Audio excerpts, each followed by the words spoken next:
On the continent of Samar, there existed the most powerful of all races, the Dragon Clan. They wielded the powers of ancient magic, and although they were few in number, their strength was unmatched. For the inhabitants of the continent, they remained a sworn enemy. The true reason for the war between humans and dragons had long since sunk into oblivion, and no one could say how it began.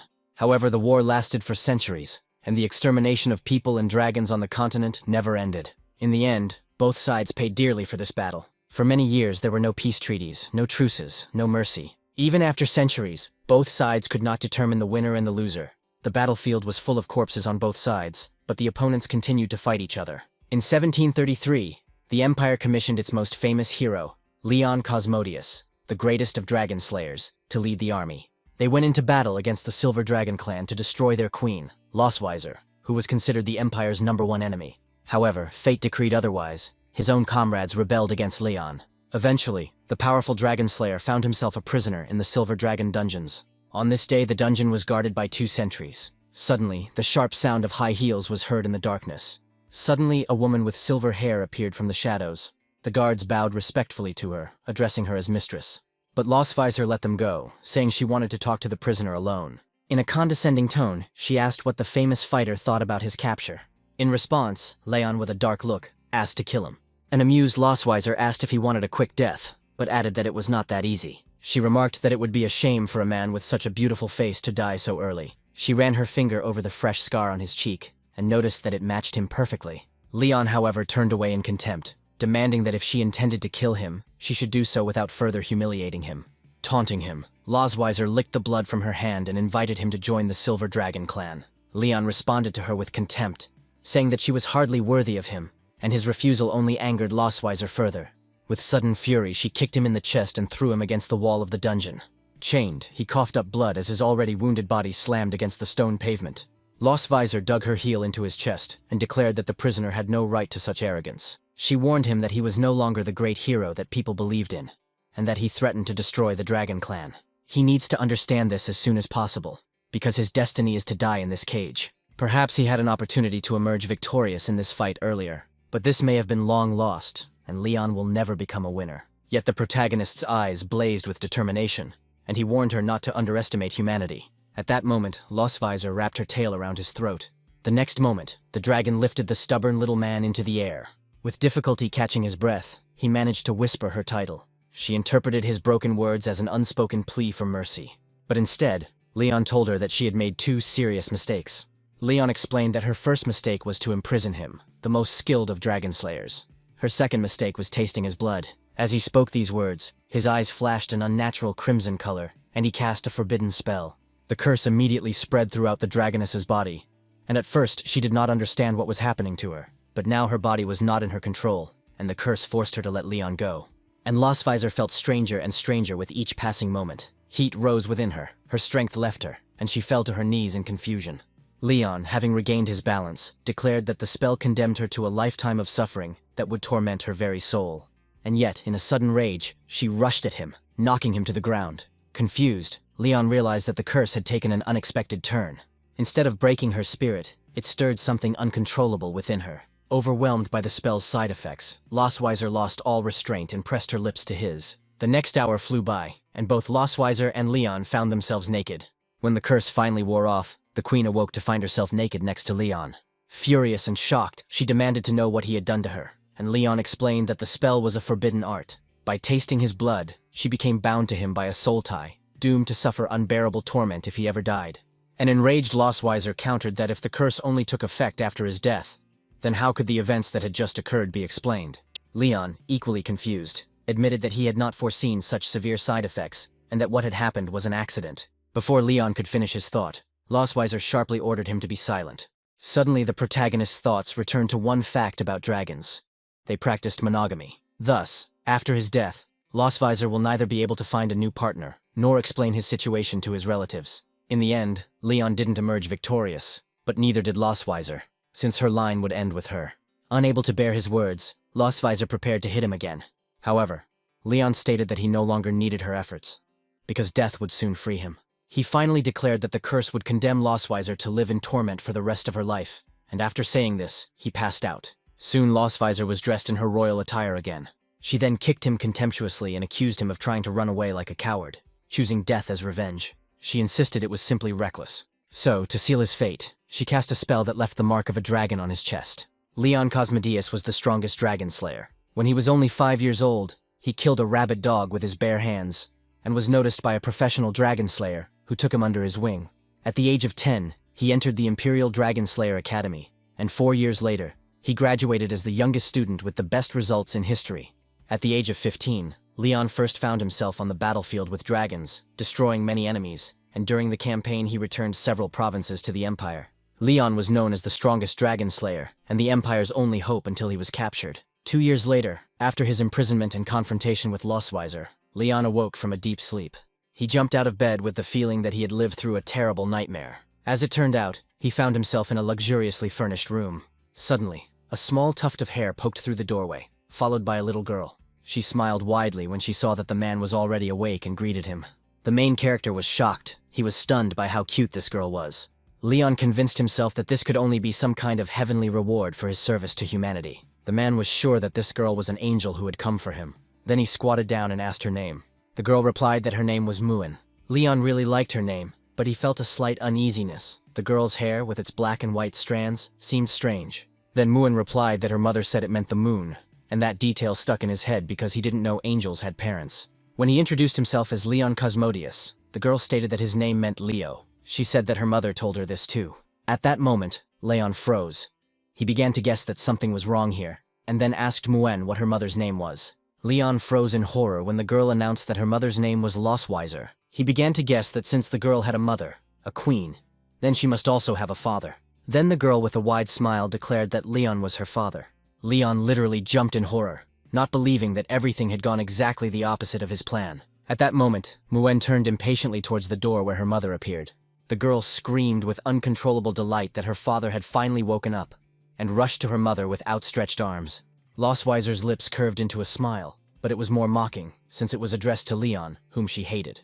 Muin, however, assumed her mother's expression was happy, as Losweiser visited the room every day. But Leon himself knew that her smile gave her away, and he would never have believed it. Then Losweiser told her daughter to go outside and play, explaining that she and Leon needed to talk alone. As soon as she ran away, Leon asked if Muin was really their daughter, and then Losweiser confirmed that the child was indeed theirs. Leon immediately demanded to know why she had given birth to this child, and moreover, why she had bothered to save him at all. Losweiser said he slept for 2 years, but she never forgot what he did to her. Leon was already seething with anger. He declared that they were too different, they could not coexist, and that he would never touch her. Losweiser only mocked him, asking if it was really torture for him.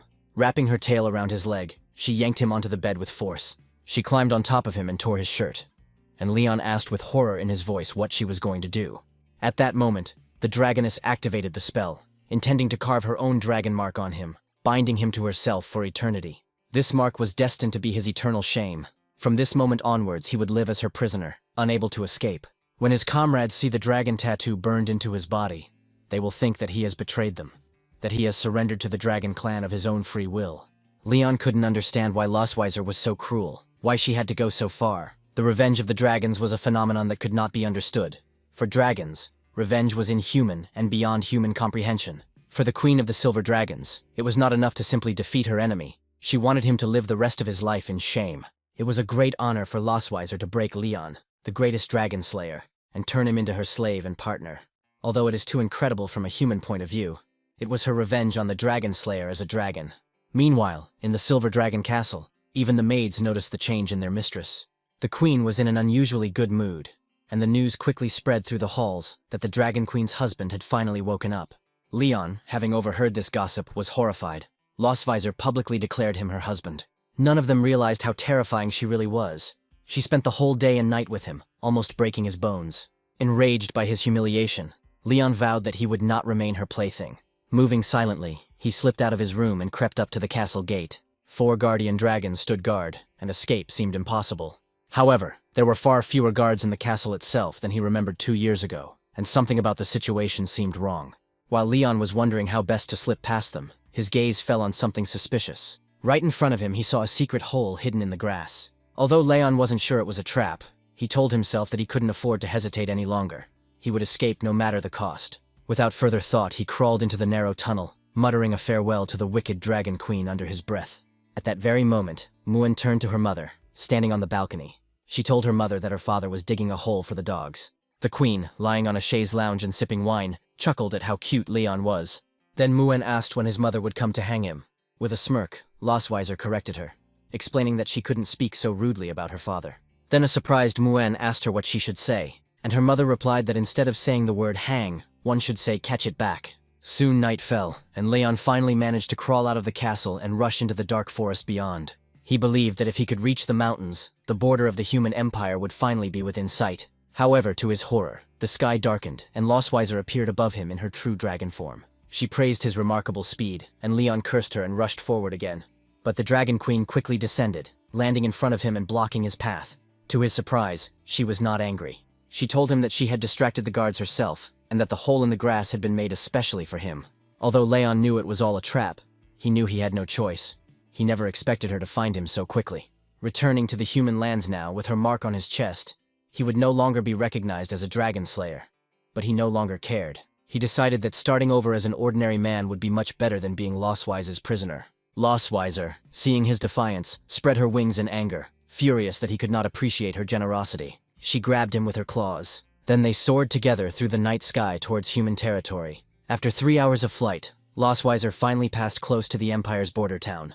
Then she finally let go of Leon, simply throwing him out of the grip of her paws. The man flew down through the trees until he hit the ground head first. But soon Leon got to his feet and looked somewhere ahead, when suddenly he saw houses and lights in the windows. The dizziness passed in an instant when he realized that he had landed near a human village. Lostweiser, now back in human form, confirmed that they were indeed in Imperial territory. He was one step away from returning to the human world, and yet for Leon, this hope was unattainable. Suddenly the mark on his chest began to glow. The Dragon Queen forgot to mention an important detail. When one of the two dragon bearers craved intimacy, the other's mark responded. When she touched his chest, Leon felt heat spread through his body. The desire was strong. It was impossible to resist. Lostweiser had brought him here to demonstrate his shame, forcing him to confront him face to face on the very threshold of his homeland. But Leon was not ready to give up. He said that he had decided to bide his time, patiently awaiting the right opportunity to strike back. He vowed that he would one day repay her double for every humiliation she had caused him. Lostweiser, surprised by his disobedience, smiled with satisfaction. She remarked that she had accepted his challenge and would wait for him, after which she snuggled closer to Leon again. When the moon rose, the Dragon Queen, immensely pleased, basked in the rays of her triumph. Meanwhile, poor Leon was left devastated and wept silently, deprived of both strength and pride. With a sneer, Lostweiser decided that from now on she would bring him to her hometown every month for more such meetings. Leon was horrified and said that she was completely out of her mind if she still wanted to continue sucking the life out of him. For now, however, Lostweiser announced that it was time to leave, reminding herself that their daughter was waiting for them at home. Yet Leon, still maintaining his dignity, stopped her, insisting that he would not be dragged back like prey. As a dragon slayer, he declared that he would act on his own. Lostweiser said it would take him a month to walk, but Leon insisted she not underestimate human endurance. Amused by his determination, the queen smiled, intrigued by how long he could hold out. After a while, Leon's steps slowed down and his fatigue became obvious. Lostweiser followed him silently, waiting for him to fall and admit his weakness so she could scoop him up and carry him. But even on the verge of fainting, Leon refused to give up. Just at that moment, they noticed something unexpected. Right in front of them, several knights from the Dragon Slayer army, who had been patrolling nearby, appeared. Leon's heart filled with hope. Perhaps these people could help him escape from her clutches. But Lostweiser immediately sensed his thoughts, and her aura filled with mortal threat. With one look, she warned him that if he called for help, she would kill him without hesitation. Then one of the knights ordered his squad to stop, noticing two strangers. He approached politely and asked if they were lost. However, Leon quickly lied, saying that they were just out for a walk. He couldn't drag innocent people into this. The knight dismounted and introduced himself as the captain of the 47th Squadron of the Imperial Dragon Fighters. He explained that the forest was not safe for them to walk in as they were infested with dangerous creatures, and so he kindly offered to take them there. Leon panicked and thanked the captain for his kindness, insisting that they could take care of themselves. At that moment, the captain seemed to recognize Leon's face.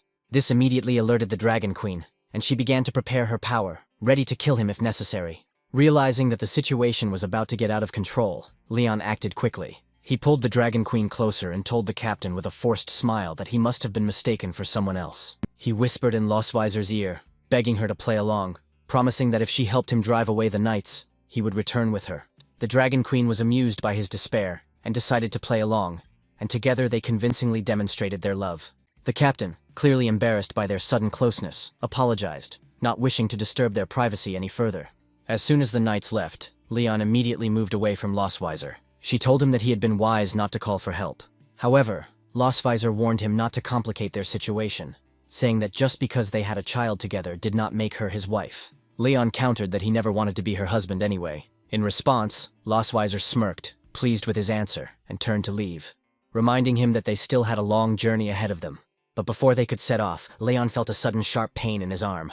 A moment later, he collapsed unconscious. The Dragon Queen sighed at the sight, clearly unhappy that Leon had fainted. However, she was amused by the fragility of people. Without hesitation, Lostweiser assumed her true dragon form, gently took him into her mouth, and threw him onto her back. Taking his fall as a silent plea for mercy, she spread her wings and flew back to Silver Dragon Castle. The next morning, Leon woke up in his room in the castle. Little Muen sat by his bed, watching him with shining eyes. Confused, he wondered how he had ended up there, and Muen happily explained that her mother had brought him home.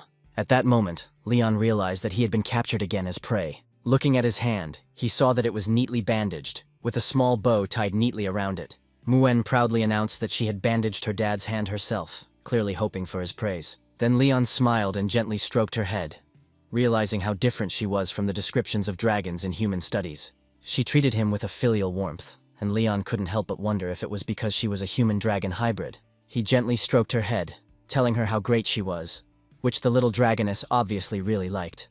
Then Leon insistently asked his daughter to remain as sweet as she was and never become like her mother.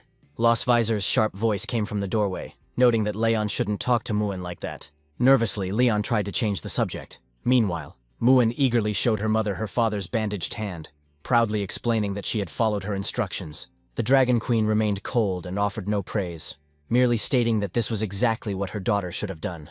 Muen simply nodded, already accustomed to her mother's sternness. Trying to lighten the mood, Leon patted Muen on the head and suggested that she go hide in the garden while he counted to 100. The little girl's eyes lit up at the thought of playing hide-and-seek. Looking at her, Leon muttered under his breath that he was definitely not like her mother at all. Then, as he began to count, Muen disappeared into the garden. As soon as she left, Leon turned to Lostweiser. He sternly asked why she was always so strict with the child. Sitting down on the bed, she explained that dragons were strict with their young, because only severity could raise strong warriors. Leon countered that Muen wasn't exactly a dragon, and that she was also very cute. But the queen replied that calling someone of her kind cute was degrading. However, Leon couldn't help but notice that even Lostweiser, his words only fueled her anger, and with a quick movement she grabbed his shirt, reminding him that he was nothing more than a slave for her amusement. Leon didn't answer. He understood her words, and Lostweiser felt relieved by his submission. Her mood lifted a little. After all, she was not just a woman, but the Dragon Queen of the Silver Dragon clan, burdened with the burden of governance. Leaning towards his ear, Lostweiser whispered that Muen really liked him. Leon later wandered to the fountain, wanting to escape the burden of caring for children, as he was supposed to be a dragon slayer. Suddenly he noticed Muen hiding behind a column. He noted that the girl was still too naive to think that he would not notice her if she peeked like that. Pointing in her direction, he claimed to have discovered her hiding place. And yet the girl remained completely motionless. This made Leon wonder if she was upset. Then he apologized for keeping her waiting. However, he was surprised when she suddenly ran away, Leon chasing after her, calling out and asking the girl why she was running. She turned the corner and Leon lost sight of her completely. It turned out to be almost impossible for him to predict the child's mood. Leon finally began to understand why Lostweiser had trusted him to take care of her. At that moment, Muen suddenly appeared behind him and hugged him. Leon was stunned because he could have sworn she had simply run away from him. But Muen insisted otherwise, explaining that since her father hadn't found her, she decided to go and look for him instead. Still confused, Leon decided he must have been mistaken. Then Muen took his hand and called him to follow her, insisting that she wanted to show him something. At that moment, there was another girl behind them, who looked remarkably similar to Muen, silently watching them. Soon the two of them went to another place, where Muen sat down at the table and began to draw something, cheerfully humming songs. Leon, who was sitting next to him, couldn't help but smile warmly at the sight. While Muen admired her drawings, Leon clenched his fists and gritted his teeth, silently deciding that he needed to escape the clutches of the Dragon Queen. At that very moment, Muen ran up to him, eager to show him the family drawing. Leon was about to praise her, but his expression turned to shock when he noticed what she had drawn.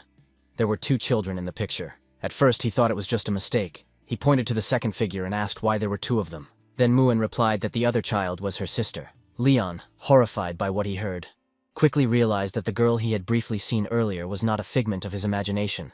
The child in the garden must have been Muen's older sister.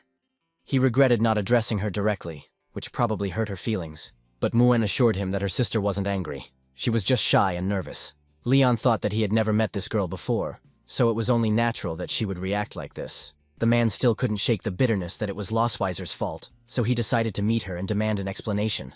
Meanwhile, Losweiser went to the library when the little messenger dragon arrived with a new message. At that very moment, the sound of footsteps was heard outside the library door, and a moment later, Leon burst into the office with an expression of fury on his face. But Losweiser only asked him coldly what he wanted. Leon approached the table and explained that he had learned that she had a sister, and he asked when the queen intended to tell him about it. Losweiser smiled weakly, puzzled by his confusion about this, as he should have realized it by now. Leon admitted that he didn't expect her to have 2 children, and acknowledged that raising them was no small feat. He vowed that one day, when he returned to the Empire, he would add her name to his family tree. Then Losweiser asked with a smile if he understood why she hadn't mentioned her second daughter before. Leon suggested that perhaps she was jealous of his closeness with Muen, and he was afraid that the other girl might be avoiding him. The Dragon Queen was stunned by his desire to meet her, but unlike her, who treated children with strictness, Leon wanted to maintain a tender relationship with his child.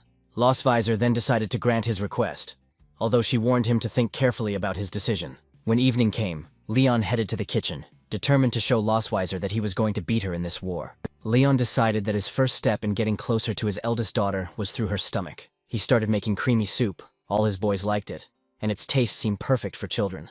After trying the soup, Leon was pleased with the rich taste. Obviously, he hadn't forgotten how to cook. Leon firmly believed that with the help of this dish, he could soften her heart and win her favor. While he stirred the soup, 2 maids watched him curiously through the window. One of them could not hide her excitement. Leon had just recovered from a serious illness, but had also taken over the cooking. At that moment, the Dragon Queen entered the kitchen with her 2 daughters, and Muen joyfully greeted the maids. Then Losweiser ordered the maids to take a break, and they bowed respectfully before leaving. Soon the food was ready and Leon carefully set the table, a delicious aroma filling the air. With a smile, Leon explained that he had heard that both children loved meat, so he had prepared a stew especially for them. He hoped that the dish itself would convey his love, especially to Noah, his second daughter. But to his horror, Noah remained indifferent, as if the holiday had no meaning to her. Leon didn't understand why everything went wrong again. Leon realized that Losweiser had foreseen this outcome, which perhaps explained her reluctance for him to meet Noah sooner. Finally, the queen prompted the girl to introduce herself, and Noah obediently gave her name and stated that she was 1 year and 2 months old. Dragons, being long-lived, matured much faster than people. Then Leon stepped forward and extended his hand, introducing himself as her father and hoping to make a good impression. However, her aloofness unsettled him. Leon began to wonder why she seemed so distant, and if she held some kind of grudge against him. Sensing the tension, Muen persuaded her sister to talk to their father so that he would not feel awkward. But Noah's response was that the man standing in front of her seemed very weak, and she wasn't sure if he could really be their father. Her words struck Leon like arrows. It was clear that he was already facing his first crisis in his role as a good dad. Soon the family gathered around the table in the elegant dining room, but the atmosphere was tense. The twins sat side by side, their similarities obvious, although their contrasting character traits were also evident. Leon looked warmly at Noah and gently asked if she liked the food. But suddenly Noah cried out that the food was disgusting, and Leon staggered back in shock at her words. Losweiser, who had been watching the scene with obvious amusement, covered her mouth with her hand to stifle her laughter. Muen, noticing her mother's joy, curiously asked why she looked so pleased, to which she replied that she was glad they were together. Leon also joined her, admitting that he was happy to spend time with his family. An excited Muen asked if their father would have lunch with them every day. However, Noah rejected this idea with a serious expression. Muen tried to understand her sister's reluctance, to which she replied that she wanted to study at St. Hate Academy. At this point, their mother intervened, expressing doubt about Noah's desire to enroll in the Dragon Academy, wondering why she was in such a hurry. Noah, however, confidently stated that she would like to defeat even more dragon slayers. Leon, wiping his face in disbelief, began to understand that perhaps she even intended to strike him down someday. He tried to gently warn her, urging her to consider the dangers of fighting at such a young age, but Noah crossed her arms over her chest and insisted that she was no longer a child. Losweiser sided with her daughter, agreeing that an early start would better prepare her to face the dragon slayers of the future. She then turned to Leon and asked pointedly if he had any reason to object to their daughter's education. Leon realized that if he continued to resist, Noah would only become more determined to challenge him. Finally, with a tired sigh, he dropped his objections and decided to remain silent. Although he understood the whole situation, his expression betrayed his disappointment. He was sure that Losvisor was using Noah to suppress him right during their meal. Finally, Noah was informed that the entrance exams to the academy would be in a month and that her father would be helping her prepare. The girl agreed with great enthusiasm, and her eyes shone with determination. Soon the family dinner was over. The girls were talking about how full they were and teasing each other. Then Losvisor turned sharply as Leon called her name. The man, pointing to the table, noticed that the plates had not yet been cleared. Losvisor initially reacted calmly, noting that such housework was best left to servants. Leon, however, countered that a real family dinner should end with the husband and wife cleaning up after themselves together. He hinted that she should decide whether she really wanted to set a good example for her children, even if it was just pretend. Muen, having caught the conversation, looked at her mother with shining eyes and waited for her to act. Then Losvisor reluctantly agreed. At this moment, the girl's enthusiasm overflowed, and she declared that she also wanted to help. But Noah didn't share her joy. Instead, she grabbed her little sister by the collar and dragged her away from the kitchen. Once at the sink, Losvisor turned sharply to Leon and asked when he planned to help. Leon crossed his arms over his chest and reminded her of what he had told her 2 years ago. He reminded the dragoness that she should not be left alone with a highly skilled and powerful dragon slayer. At this point, Losvisor began to boil. She sternly asked Leon what was going on. He thought about how easily she had manipulated him in the past. But those days were over. Suddenly, Losvisor struck, warning him not to think he could escape so easily. But Leon repelled her attack with a firm grip and asked who had ever said he was trying to escape. Losvisor groaned in pain, struggling to conserve her strength. As she fell to her knees, Leon taunted her mercilessly, accusing her of being unable to fight back. He explained that the dragon mark had weakened her, turning her into a helpless kitten, a truth he had discovered from the ancient texts of her tribe. Leon added with a grin that Losvisor was all about control and conquest, but now he wanted to see what would happen if someone controlled her. Breathing heavily, her face flushed with tension and emotion, Losvisor screamed for Leon to let go of her tail. Leon, holding her tightly, accused her of disrespecting him from the very day he first woke up.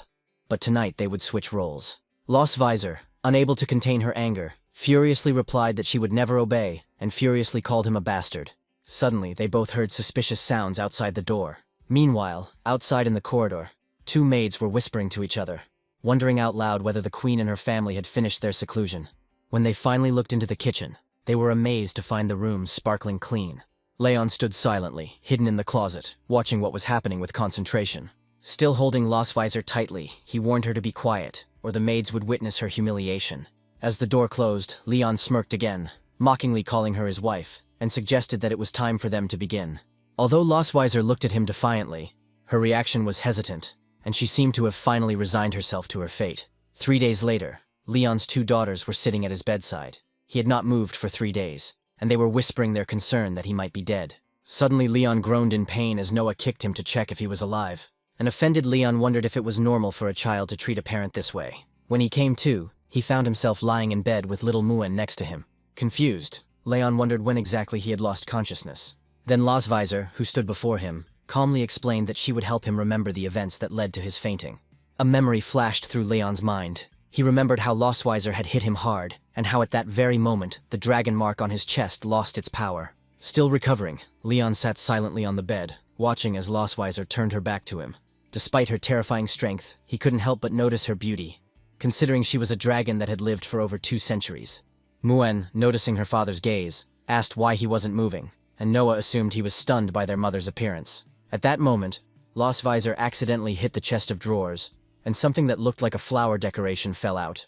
Leon bent down, picked up the floral accessory from the floor and carefully placed it on the dragoness. He noticed that it suited her very well. Struck by his thoughtful gesture, Losvisor asked in surprise if he had ever done anything like this for other women.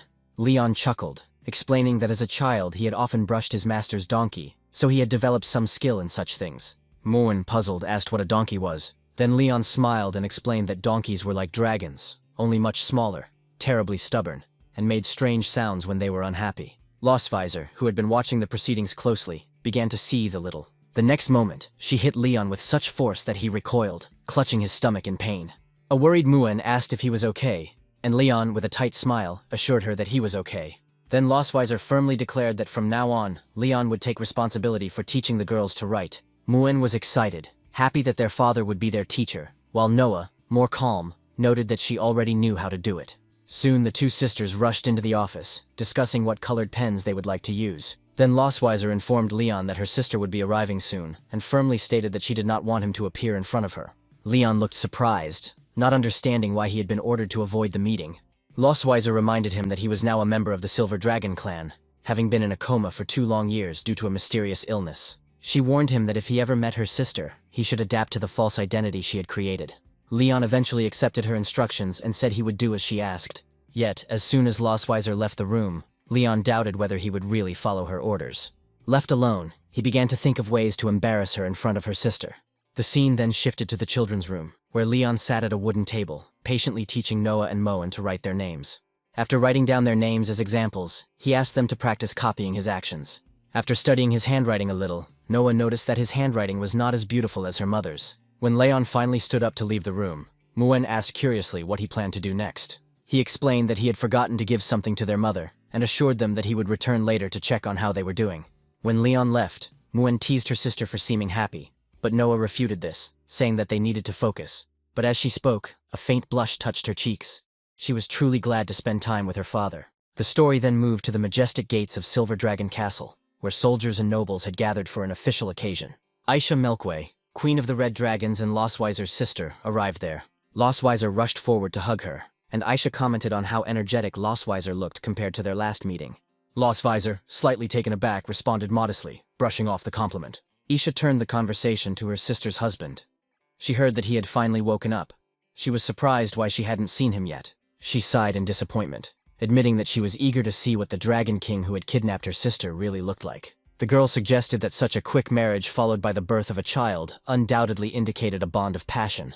But Lostweiser denied any attraction to her husband, insisting she had never experienced it in the past, and would never experience it in the future. Aisha grinned knowingly, recognizing in her sister's character the same traits that had always been inherent in her. Lostweiser then took advantage of the moment to suggest that they take a stroll through the castle gardens to continue their conversation.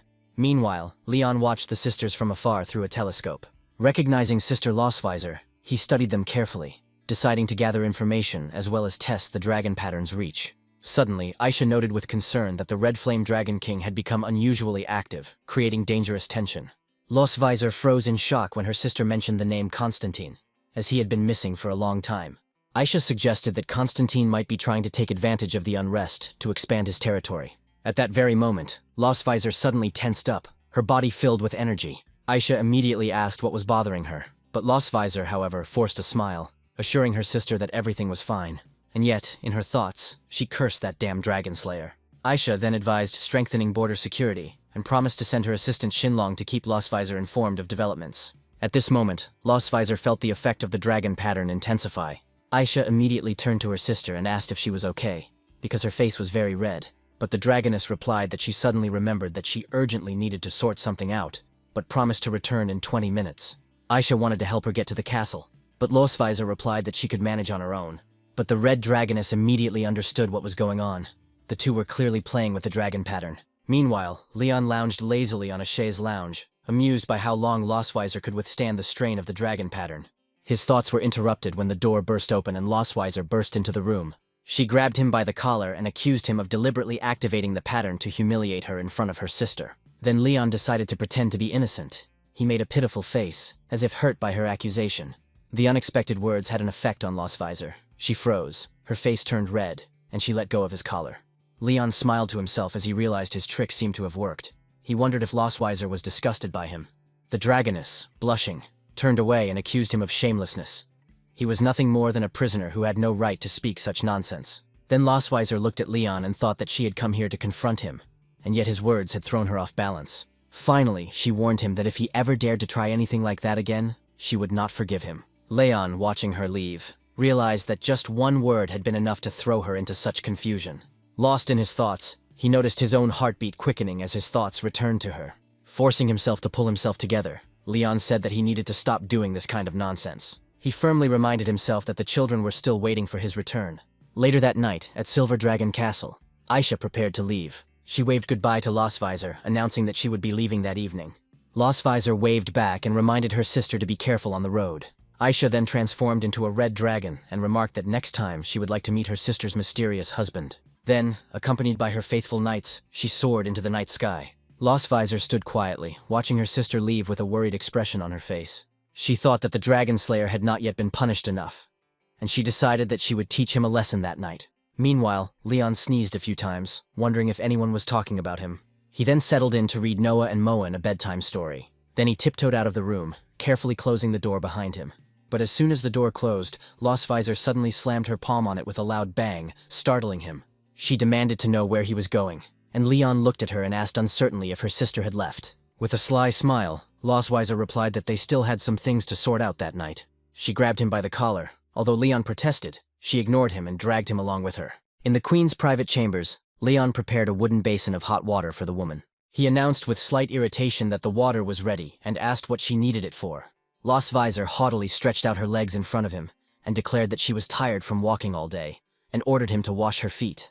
Leon stared at her with stunned disbelief. Then Losvisor ordered him to stop his nonsense and just obey, explaining that this was his punishment for the day. Leon sighed heavily and reminded himself that he had once been a dragon slayer, but now he had become a servant who washed dragons' paws. Looking at her feet, he wondered gloomily how many more dragon slayers had died beneath them. Losvisor noticed the intensity in his gaze and frowned suspiciously, wondering what was going on in his head. A blush appeared on her cheeks as she suddenly suspected that he might have some strange attraction to her. Before she could react, Leon grinned mischievously and plunged her feet into the hot water. The scorching heat instantly shook her, and with an indignant cry, Losvisor kicked him in the chin, screaming that the water was too hot. Then Losvisor stepped on his chest, crushing him with her foot, and accused him of doing it on purpose, trying to get revenge on her. Leon, however, smiled haughtily, and reminded her that she herself had demanded that he wash her feet. Then Losvisor angrily retorted that he still hadn't learned his lesson. She slowly ran her foot down his chest, saying that he probably never imagined that one day he would be stepped on by a dragon. As her foot pressed lower, Leon was overcome with conflicting emotions. His face turned red. He was torn between humiliation and a strange, pleasant feeling. Then Losvisor, grinning haughtily, said that she wanted to see how long he could tolerate such treatment. Leon grabbed her leg with a sharp movement and declared that he had once tried pork, cow, and goat legs, but had never tried dragon legs. Losvisor's eyes widened and she demanded to know what he was doing. Without hesitation, Leon playfully bit her leg, announcing that there would be raw dragon legs for dinner. The next morning, Moen and Noah woke up and went down the hallway to see their parents. When Losvisor entered the room with her leg tightly bandaged, Moen immediately noticed and asked her mother why she was limping. At the same time, Leon appeared with a fresh bandage on his cheek. Noticing it, Moen turned to her father and asked why he had bruises on his face. The girl suddenly exclaimed that her parents must have been playing some game without her, and asked to join in next time. Sometime later, Leona and Losvisor were seen walking together in the garden outside the Silver Dragon Castle. Both deliberately avoided each other's gaze, each absorbed in their own thoughts. Two maids passing by noticed them. One of them said that the queen and the prince seemed to be on a date. The blue-haired maid added that they really did look like a couple, although there was still some distance between them. Meanwhile, Losvisor and Leon walked in silence. Leon, looking at her from behind, wondered how it could all end like this. His thoughts returned to the moment when Losvisor had suggested that they go for a walk together. The dragoness explained that it was his duty to maintain the appearance of harmony for the sake of outsiders. Now Leon felt something unusual. She was not usually so proactive, and he couldn't help but wonder what she was planning. Meanwhile, Moen and Noah hid behind a tree. Moen muttered that their father was so stupid that he couldn't even hold their mother's hand. She then stated firmly that she would help them, and Noah, shocked, tried to stop her, convincing her not to interfere. However, Moen didn't pay any attention to this, running forward with quick steps. Suddenly, Leon and Losvisor turned around in surprise, seeing a child running towards them. Leon began to ask why Moen followed them. But before he could finish, the girl grabbed his hand and her mother's hand, joining them together. Then, turning around, Moen announced that she would come back to play with her sister and ran off. When the girl returned, Noah pinched her sister's cheeks, scolding her for disobedience. Finally, Leon looked away, embarrassed, and admitted to himself that the situation had seemed unexpected to him. Losvisor, also blushing, muttered that everything was fine and that they could just continue holding hands.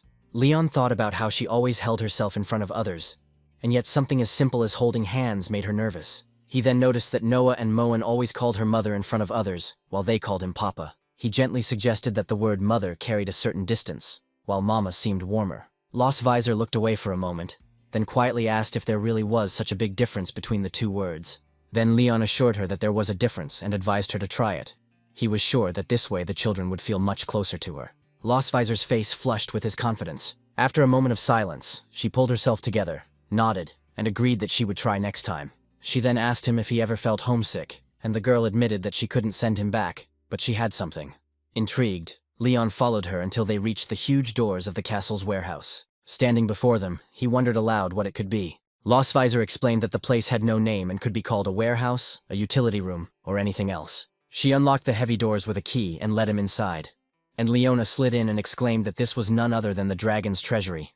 Taking the bracelet in his hands, he thought that in the Empire it would be worth hundreds of thousands of gold coins. Lostvisor explained that the bracelet was a gift from her grandmother, and that in addition to war trophies, there were items with personal meaning to her. Lostvisor explained that she and her sister were raised by their grandmother because they never met their parents. Leon, surprised by this, admitted that he himself had grown up in an orphanage, never knowing his parents until he was adopted by his teacher and his wife. He then looked at Lostvisor with curiosity and asked why she had brought him to this place. Opening a large treasure chest, she replied that she had something that could help him temporarily forget about his problems. When his gaze fell on the contents, he froze in shock. In front of him lay armor made of black gold. Lostvisor smirked, asking if he had ever wanted those things back. Not believing his ears, Leon thought he was dreaming and asked if she really intended to return them. With a sly smile and a glint in her eye, Lostvisor confirmed that this was indeed the case. Then Leon reached out and touched the chest plate, and a faint blue light instantly flickered on the surface. Suddenly he realized that the armor had been enchanted with the mark of the dragon. Then Lostvisor, with a sly grin, told him that he had finally fallen into her trap. Leon froze, confused, trying to figure out what Lostvisor was planning. Lostvisor revealed that she attached a dragon design to the surface of his armor to enhance its power. This alarmed Leon, and he staggered back, clutching his chest, mentally cursing the dragoness, blaming himself for letting his guard down. Then Lostvisor laughed evilly, explaining that the magic had doubled its effect. She touched his chin, clearly enjoying his helplessness. Stunned, Leon called out her name in desperation before collapsing completely. Lying motionless on the floor, he realized that Lostvisor had successfully deceived him. Seeing him so vulnerable, Lostvisor reminded him that she had not forgotten his past actions, and was waiting for an opportunity to take revenge. The previous days had only strengthened her resolve, and when he was left unguarded, she found the perfect moment to deceive him. She admitted that she hadn't imagined how easy it would be to fool him. Leon, angry, now doubted the sincerity of her words and actions until now. However, Lostvisor calmly assured him that his doubts were unfounded. She admitted that she had not lied, that her feelings were real. Having completely stripped naked, she laughed, declaring that she liked to conquer, especially when it came to Leon, and then she accepted him as her husband. After some time, Leon was devastated again. He was glad that it was all finally over. He looked up as Lostvisor watched him with a serene expression. Lostvisor noted that the scars on his face had faded somewhat compared to 2 years ago, but he now looked more like a man. However, Leon, clearly unconvinced, declared that she was trying to deceive him again, confident that this time he would not fall for it. Lostvisor simply smiled and remarked that he had become smarter. Then she laughed and teased Leon, saying that his health was not as strong as it used to be. This remark struck Leon like a bolt of lightning. The next day, Leon showed up at the Silver Dragon Castle with dark circles and bags under his eyes. Entering the room, he saw Lostvisor and Noah waiting inside. Lostvisor greeted him with a teasing smile, mockingly noting that he hadn't slept well the night before. Leon replied that she was the reason for his bad rest, and Lostvisor, feigning innocence, claimed that she did not remember such a thing. Noah watched the altercation from the sidelines, thinking that the argument between her parents was starting again. Lostvisor informed Leon that the entrance exam to St. Hate Academy was strict, and from that day on, he would be teaching Noah about dragons. Leaning closer, she teasingly whispered that for now, these were the only areas he could demonstrate his worth in. Leon was angry and claimed that he had been out of shape the day before, but promised that he would make sure Noah passed the test. However, he asked her to give him something of equal value in return. Lostvisor agreed with a grin, but warned that his demand could not be excessive. But Leon insisted that a promise was a promise. Then Lostvisor laughed slightly and left, urging him to study hard, while warning him not to overexert himself. Noah, who was watching them, asked Leon why he had a fight with her mother. Surprised, Leon asked if Noah had really just called her mom. Then the girl quietly replied that she really did call her mom. Taken aback, Leon approached her and asked if Lostvisor had asked her to do this, and what she preferred to call her. Noah admitted that she preferred the word mom, and then Leon's face lit up with a smile. He was sure that she would like the change. Noah, slightly surprised by his cheerfulness, simply watched him. As she was about to leave, she asked when they could start classes. The story soon moves to the children's room of the Silver Dragon Castle.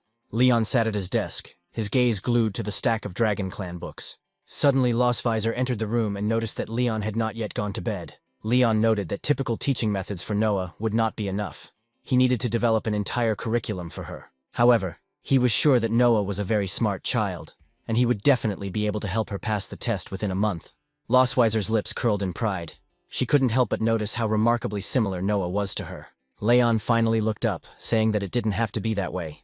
He spoke about his own achievements, proudly recalling that he became the best student every year. This time, Losvisor seemed to be at a dead end. She always thought of Leon as a reckless man who only knew how to fight and kill. But she didn't expect that he was also educated. However, she responded with a scornful smirk, teasing him for remaining her prisoner despite his intelligence. Then Leon muttered bitterly, comparing himself to a tiger in his most difficult times, being bullied by a dragon. Then Losvisor's gaze fell on the bright yellow peppers. She asked what they were needed for. Then Leon replied that he brought them from the kitchen so as not to fall asleep. Losvisor's expression changed, and she noted that these were yellow peppers of the dragon clan, too strong for humans. The effect of eating the pepper was immediate. Leon's face turned scarlet and his mouth burned. He began to pace frantically, patting his face, desperately searching for water. Losvisor couldn't help but step forward, cupping his flushed face in her hands. Their eyes met, and they both froze. Losvisor quickly looked away, feigning indifference and saying that her hands were cool and that perhaps that would help. Her fingers still lightly touched Leon's face, the touch contrasting with the searing heat. Leon relaxed, allowing the coolness of her hands to cool him. Then he said words of gratitude, and after that he pulled away, although the blush still remained on his cheeks. Then Losvisor stepped back, preparing to leave, and warned him not to eat any more pepper. Leon nodded hesitantly, his gaze lingering on her, wishing Losvisor would touch his face some more. However, he quickly remembered her usual ruthless treatment. After all, she was the dragon who had lured him into a trap. Determined, he grabbed the book and began to look through its pages, searching for a way to restore his body. There were many options, but none of them suited Leon. After several minutes of searching, his eyes lit up when he found the black dragon pill. Leon's grin widened as he realized he had found a solution. The next morning, Leon told Noah that he had finished grading her test and asked her to guess her score out of a possible 100. Noah, with a straight face, guessed that she had scored 50 points. Then Leon happily replied that she scored 62 points. She had underestimated her own abilities. Noah's eyes narrowed as she studied her test, her brows furrowing slightly. It was clear that she was not entirely happy with her grade. This child had very high standards for himself. Unlike his sister Muen, who preferred to play, this child chose to devote his time to studying. Wanting to encourage her, he gently stroked her head and assured her that scoring 62 points was already a very good result. Noah accepted his words with gratitude, but insisted that they now focus on correcting the wrong answers. Soon after, Leon was overcome by a sudden coughing fit. He quickly apologized, explaining that his throat was still irritated from the peppers he had eaten the day before. But Losvisor had already explained to her daughter that her father had worked all night to create the best study plan for her. So, to stay awake, he ate some very hot yellow peppers, which is why he was coughing. To Leon's surprise, Noah suddenly handed him a small container, saying it was for him. Astonished, he asked if the gift was really for him, and she confirmed it, further explaining that her mother had sent it. Leon couldn't help but smile. He decided to thank his wife through their daughter, amazed at how caring this woman could be. He then suggested that they continue their studies together, feeling that in the process, the bond between father and daughter would become even closer. Sometime later, in the kitchen of Silver Dragon Castle, preparations for another task were completed. Two maids entered the kitchen with the necessary ingredients, and Leon dismissed them, telling them to just leave everything there. He secretly reflected that he had deliberately asked for irrelevant items so that no one could guess his true intentions. It was a fairly popular medicine, so the man didn't think there would be any problems with its preparation. Soon Leon began the process, crushing the herbs and mixing them thoroughly. Then he added them one by one into the pot that was set out for cooking. A few hours later, disappointment overcame him as he realized that he had failed again. Leon regretted that despite following the method described in the alchemy book several times, he always stumbled at the refining stage. The separation method required high temperatures, but such intensity often completely destroyed the medicinal essence. Having come to the conclusion that he needed a new approach, Leon sat back in his chair and considered what could be done. At that moment, a flash of lightning lit up the sky outside. Sitting by the window, Leon muttered to himself that it was going to rain soon. But as he watched another bolt of lightning pierce the sky, a sudden idea struck him. He remembered his alchemy teacher once mentioning that electrolysis could sometimes succeed where fire would not. Then Leon decided to try using thunder to restore his magical power. Half an hour later, he stood proudly with a small pill in his palm, celebrating his success. With a satisfied smile, the man came to the conclusion that preparing the dragon medicine turned out to be much easier than he thought. It was at that very moment that his daughter Muen appeared at the door, curiously asking what her father was doing. Leon froze, shocked by her sudden appearance. When he tried to cover his work, the little girl tilted her head and asked if he was hiding candy from her. But Leon quickly explained that it was medicine meant for her mother. And then the girl worriedly asked if Losvisor was sick. Leon immediately reassured her, saying that it was not an illness, but simply a remedy to alleviate exhaustion, although, in truth, he had invented it for himself. Feeling relieved, Muen happily asked him to take good care of her mother. Leon silently agreed, promising that he would indeed protect Lostweiser once he had fully recovered his strength. Returning to his room, Leon became thoughtful, pondering the potential side effects of the supplement on the human body. Deciding it was too risky, he put the pill aside. However, at that moment, the sound of the door opening caught his attention, and to his surprise, the Queen of the Silver Dragons herself entered. He asked what Lostweiser was doing in his chambers, and she told him she had heard from their daughter about a special medicine being prepared for her. Embarrassed, Leon thought bitterly about how quickly this little brat had managed to spread gossip. Still, Lostweiser reassured him, admitting that she was surprised he was able to brew potions at all in such an environment. Then she asked to see what he had created. Knowing that resistance was pointless, Leon gave her the small box, thinking that she would have taken it anyway. After opening the package, Lostweiser examined the pill and praised him for being able to create useful things for dragons so perfectly. The man was stunned by her words, wondering if she really wasn't joking. Lostweiser then told him he could keep the medicine, but sternly warned him not to eat it. Alarmed, Leon demanded to know why this could not be done. The dragoness calmly explained that the effect was too strong for the human body to withstand. He began to wonder if the pill was really that powerful. But the woman insisted that a human could not bear its power. An indignant Leon retorted that he had already defeated countless dragons in battle and accused her of underestimating Lostweiser. Then, ignoring her warning, Leon demonstratively put the pill in his mouth, proclaiming that courage is man's middle name. Almost instantly, a strange force overwhelmed him, pain piercing his body. The queen rushed forward in alarm, scolding him and reminding him that she had warned him.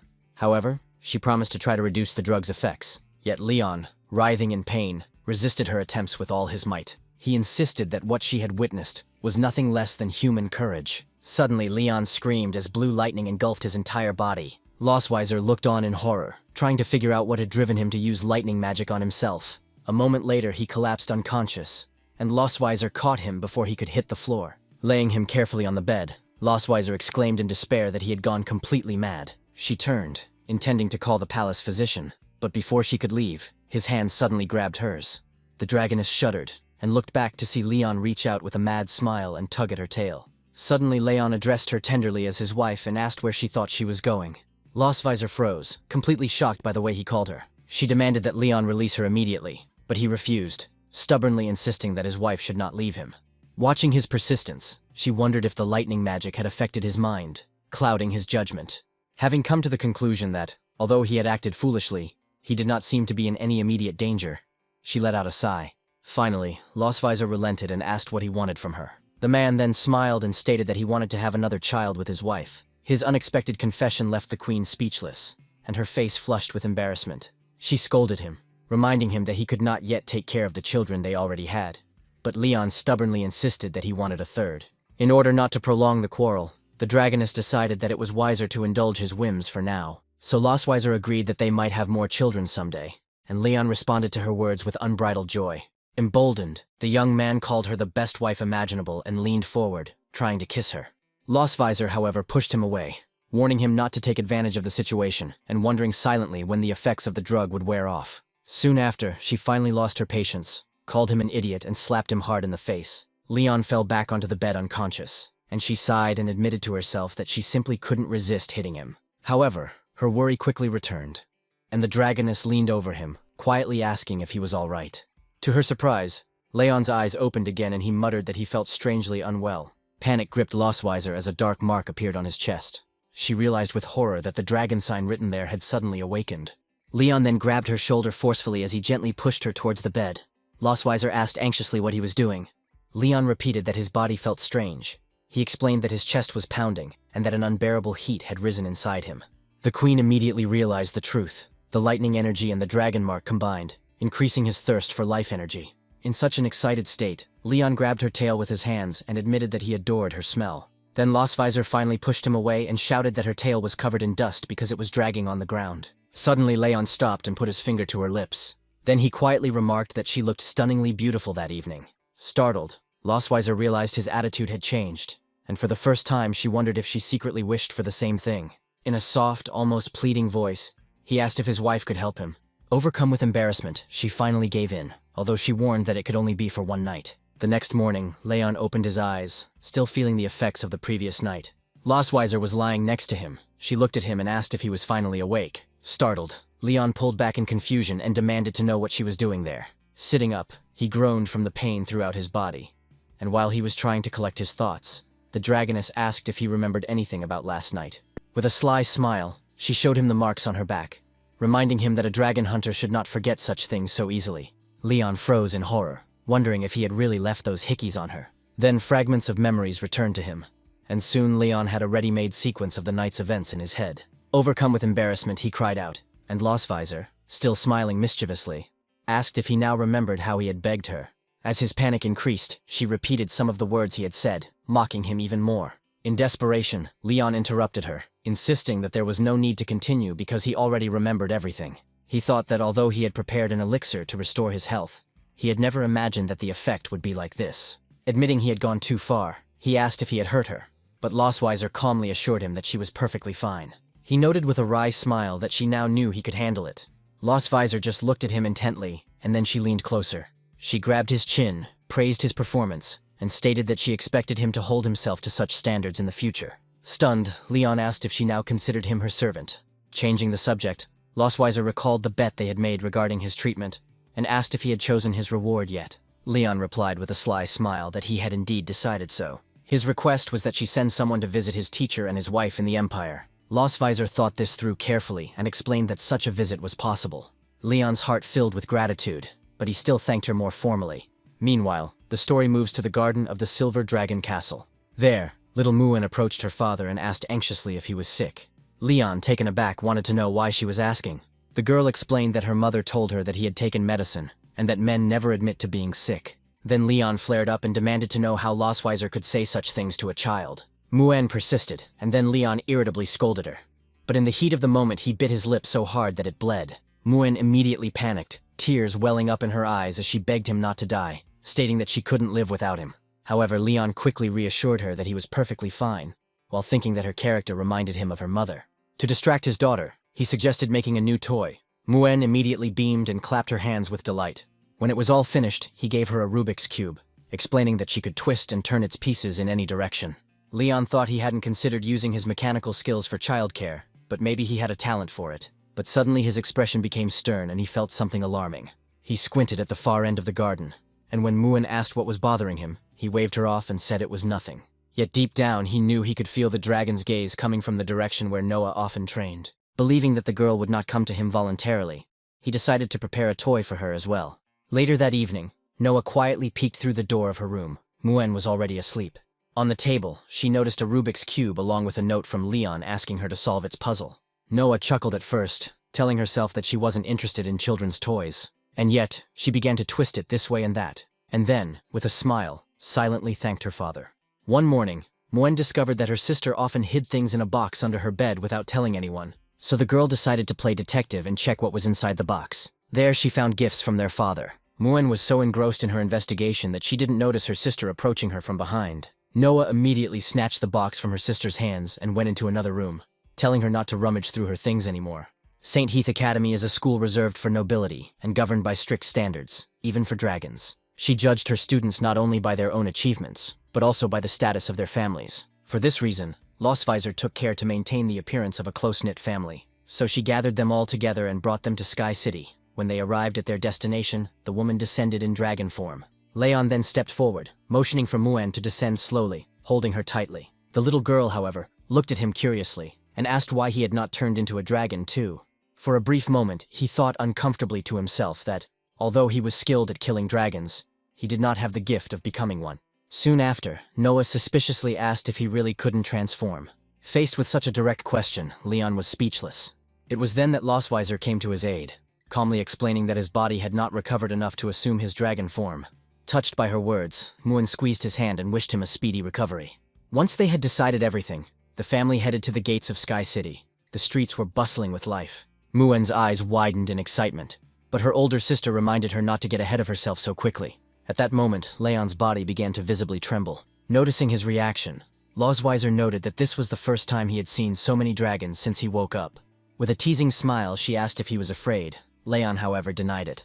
He insisted that he was not scared at all, but excited. He thought that the streets were filled with prizes waiting to be won, and that he was sure to get rich here. Then Lostweiser realized with irritation that her worries were in vain, because while she was worrying, he was counting the profits. Soon after, they arrived at the photo studio, and the worker immediately stepped forward, bowing low and greeting the queen and her family. As they entered, Muen pointed enthusiastically at the countless portraits of dragons hanging on the walls. Leon asked why Lostweiser herself needed to come in person, and she replied that the inhabitants of the Sky City did not belong to her tribe. After listening to her explanation, Leon couldn't help but tease her, noting that her title was overrated. Irritated by his words, the queen kicked him sharply, and as he doubled over in pain, she retorted that her rank still remained above his.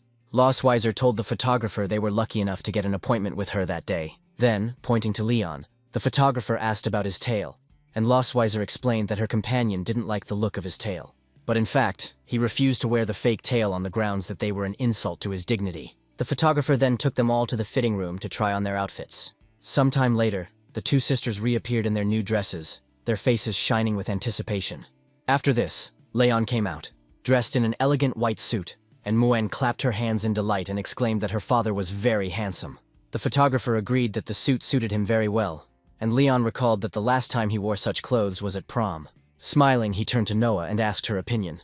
Embarrassed, the girl reluctantly admitted that he did indeed look handsome.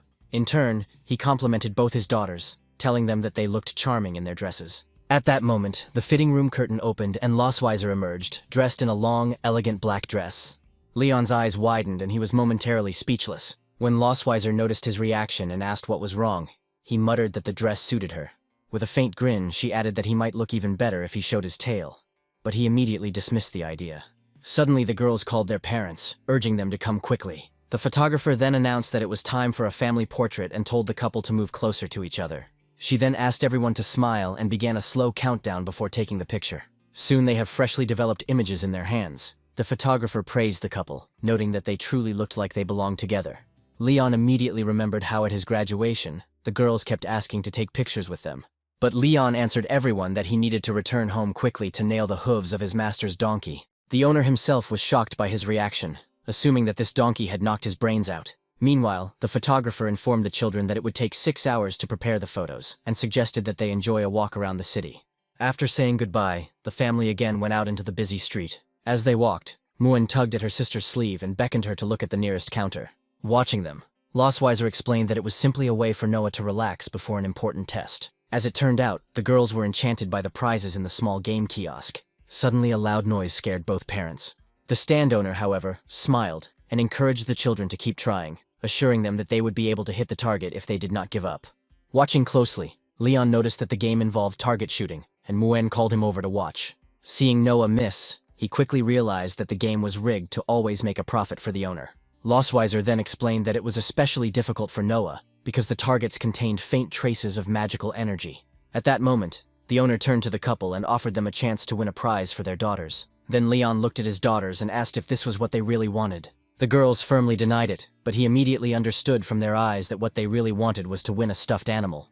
Without hesitation, he asked for 10 shots and warned that Lostweiser would pay. Taking the weapon, he noted that he had not held such a weapon in his hands since his time at the academy. On his first try, he hit the target dead center, and the kiosk owner frowned, as he had rigged the gun to make winning impossible. Nevertheless, Leon continued to shoot, every shot perfect. The surprised man muttered that it was impossible, while Leon celebrated his victory. Muen was delighted to say that her father was amazing, and even Lostweiser reluctantly admitted that he wasn't all that bad. The defeated stall owner presented the prize, and Leon accepted it with a victorious smile before handing the teddy bears to his daughters. They embraced the gifts with delight, thanking their father. As Lostweiser watched this scene, she thought to herself that when Leon devoted himself to a cause, a special charm was awakened in him. Leon, catching her gaze, curiously asked why she was looking at him so intently. Nearby, another child pulled his mother's hand, asking for a teddy bear. As it turned out, Lostweiser was already holding a giant teddy bear in her hands. Leon laughed heartily at the salesman's disappointment when he asked him for 10 more bullets. Lostweiser warned him not to waste their time, but Leon replied that he was there to have fun with his daughters. The man also insisted that he could not leave her empty-handed. Although Lostweiser openly claimed that bears were useless, she admitted to herself that they were undoubtedly cute. Clutching her teddy bear to her chest, she asked Leon to come to her room after dinner. In the evening, the whole family had already returned to their castle. As Leon walked down the corridor, he thought to himself that he had undoubtedly been summoned to be intimate with Lostweiser. He hesitated, figuring that if he went, he would feel awkward for one night. But if he refused, the the suffering would last a whole week. Gathering his courage, he decided to face whatever awaited him. To his surprise, Leon noticed that the door was unlocked. Opening the door carefully, he stepped inside and called Losweiser. Hearing the sound of running water from the bathtub, he quickly realized that she must have been taking a bath. As his gaze turned to the door, he saw her silhouette through the frosted glass, and his heart began to pound wildly. At that moment, he convinced himself that the coming evening would clearly be difficult. However, Leon tried his best to control himself, trying his best to contain the wave of anticipation. A moment later, the bathroom door opened and Losweiser appeared in front of him, dressed in her nightgown, and she invited him to begin. Leon, however, was in despair, horrified to realize that she was going to drain him again. She then playfully asked him which he would prefer, the living room or the balcony. Embarrassed, Leon muttered that it would be too embarrassing on the balcony if anyone accidentally saw them. Losweiser agreed with this argument and stated that the living room would be sufficient. Resigned, Leon closed his eyes and took a deep breath, preparing himself for what was to come. Losweiser, watching the scene in amazement, asked what he was trying to do. Stretching out on the pillows, the hunter asked in confusion if this was what she wanted. Then she teased him, noting that he certainly looked impatient. But whatever he imagined would have to wait until another time. As Leon sat down, he noticed the scroll in her hand and asked what it was. The woman said it was a test from St. Hate Academy, designed to assess a couple's personality traits and habits. She explained that they needed to prepare their answers carefully, so as not to undermine Noah's chances during her assessment. After reading the article, Leon chuckled, saying it looked like nothing more than a childish compatibility test for lovers. And yet, unable to resist, he began asking her questions, for example, about her favorite color. When Losweiser replied that he liked black and Leon suggested that she liked silver, they compared their documents. Then they both exclaimed in embarrassment that the result was nothing more than a coincidence. Then Losweiser suggested testing how well they really knew each other. When they compared the results, he triumphantly boasted that his result was higher. Losweiser, though irritated, couldn't help but be impressed by how many small details he remembered. If he failed, it was because the questions were vague. For this reason, his mistakes were quite natural, since she was never one to open her heart to anyone. Perhaps it's time for her to open up a little more to her partner. Meanwhile, Leon noticed her silent gaze, and nervously wondered if she was angry about losing. To break the silence, he assured her that it would be impossible to achieve the perfect result if they spent so little time together. He added that for Noah's sake, they needed to make more of an effort to understand each other. These words left Losweiser extremely confused. She slapped him lightly and ordered him to stop prevaricating and just write down the correct answers. Eventually, a week passed, and Leon happily noted an improvement in his average, but Losweiser was completely exhausted. Satisfied with the result, he was about to leave. But as soon as he stood up, Losweiser grabbed him by the sleeve and asked him to wait. She invited him to wash himself in her private bath before leaving. Leon, startled, asked if she really wanted him to use her bathroom. Without giving him a chance to think, Losweiser firmly pushed him towards the bathroom, ordering him to go immediately. Leon nervously wondered why she was so persistent, and even doubted whether she was up to something. In the end, he decided that she must have just been stressed out about the test. With these words, he sank into the bath, feeling his body relax. But the relief was short-lived. A moment later, he froze in shock as Losweiser entered the bathroom wearing only a towel. Coming closer, she admitted that the stress was weighing heavily on her, and that she wanted to get rid of it. Leon, in desperation, shouted that she should find another way to relieve her tension, rather than burden him. But Losweiser just smiled, and insisted that taking her stress out on him was the only way to feel better. Taking off her towel, she continued to tease him, asking if he had ever gone into the bathroom with the same thoughts in his head. Leon was speechless, forced to silently admit that he had no arguments. Then the dragoness dived into his bath, and warned him that he would not be able to escape, and must accept his fate. Finally, the day of entrance exams at St. Hate Academy arrived. Standing in front of the educational institution, Leon was struck by its grandeur. For a brief moment, he and Losweiser looked gloomy. Then, with a mischievous grin, Leon quietly teased her about her so-called stress therapy from the previous night.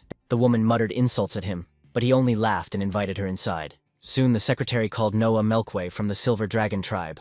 The woman checked her tablet twice in surprise, confirming that the little girl was barely 1 year and 3 months old. Leon, overcome with curiosity, asked if there was any problem, but the secretary shook her head, explaining that she was simply surprised.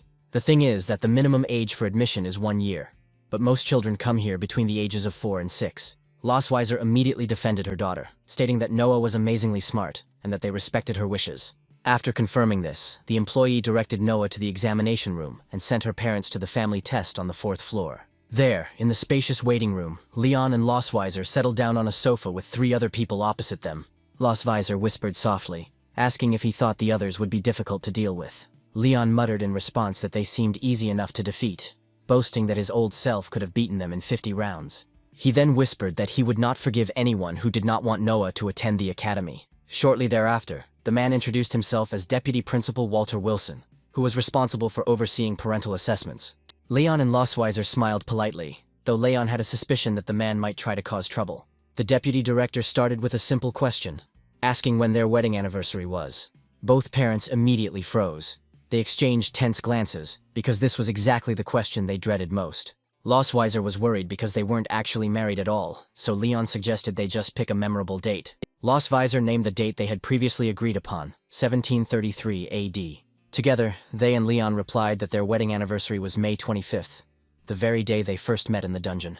The deputy director noted how quickly their proposed marriage and pregnancy followed. The expert then asked if any of them had discovered any shortcomings or bad habits in their partner. To sound more convincing, Leon answered in the affirmative, while Losweiser stuck to their plan and denied it. Pretending to think, Leon clarified that sometimes he felt unimportant in their home. However, he praised Losweiser for her extraordinary efficiency in managing everything flawlessly. At the same time, he acknowledged that she often felt stressed out and admitted, at least internally, that he wished he could share more of the burden with her. During the interview, one of the ladies on the committee asked Losweiser what she found most charming about her husband. The dragoness calmly described him as handsome, intelligent, and responsible, listing one good trait after another. Leon listened to her with a smile, not sure whether she was sincerely praising him or mocking him under the guise of flattery. She then took his hand and told him not to squeeze it too hard until he felt pain. The evaluators looked at this and concluded that this was the behavior of a couple deeply in love. The interview continued in a light-hearted manner, and an atmosphere of harmony and mutual understanding reigned in the room. In conclusion, the expert suggested that the couple ask each other one last question. Losweiser smiled serenely and replied that she didn't need such a question, since she already knew everything about her partner. Then the examiner turned to Leon, who was feverishly thinking about how to finish the dialogue as quickly as possible. Suddenly, he asked Losweiser if she liked the teddy bear he had given her. The question completely stunned her, and she tried to understand the reason why he asked it. Blushing, she finally hesitantly admitted that she liked the gift very much. Satisfied with this answer, Leon smiled contentedly and declared that he had nothing more to ask. Thus, the assessment came to an end, and the examiner thanked the couple for their cooperation. A few days later, a dragon messenger flew through the window, and an excited Muen announced that a letter had arrived. Then the whole family gathered around the table while Leon opened the scroll. The letter stated that Noah had passed the assessment and was invited to the entrance ceremony. Muen immediately hugged her sister, saying that she and their parents were amazing. Then Losweiser thanked Leon for his part in their daughter's success, but he replied that it was not necessary, since Noah had handled everything herself. Then Losweiser announced that there would be a banquet to celebrate, and added that Leon would help with the preparations so as not to feel unimportant. And finally, the day of the entrance ceremony at St. Haight Academy arrived. On stage, the director welcomed the new students and congratulated them on their admission and successful passing of their exams. Meanwhile, families and children sat in the hall and listened to him attentively. It was soon announced that the first-place student, Noah Melkway, would perform with her family. Overjoyed, Moen applauded loudly when she learned that her parents and sister would be performing on stage. Then Leon, Losweiser, and little Noah headed towards the podium together. On the way, Leon remembered that just an hour ago he had been told that he was expected to give a speech. Once on stage, he realized there was no way out of the situation and decided to meet her face to face. The director first invited Noah to speak, asking if she had any advice she would like to share. At first, the girl said that her mother, a powerful dragon, always supported her and inspired her to be strong. She then expressed gratitude to her sister, who was always by her side. Leon, who had been listening attentively to his daughter, waited with excitement to see if she would mention him or herself. Finally, Noah thanked her father, explaining that he had sacrificed many nights of rest to help her study. These words touched him deeply, and the man even shed a tear. Noah ended her speech by expressing her gratitude to everyone present. Then the school principal, with a mischievous look, suggested that Leon kiss Noah as a sign of fatherly love. Panic immediately overwhelmed him, and he bitterly wondered if the man had intended to turn the ceremony into his own public execution.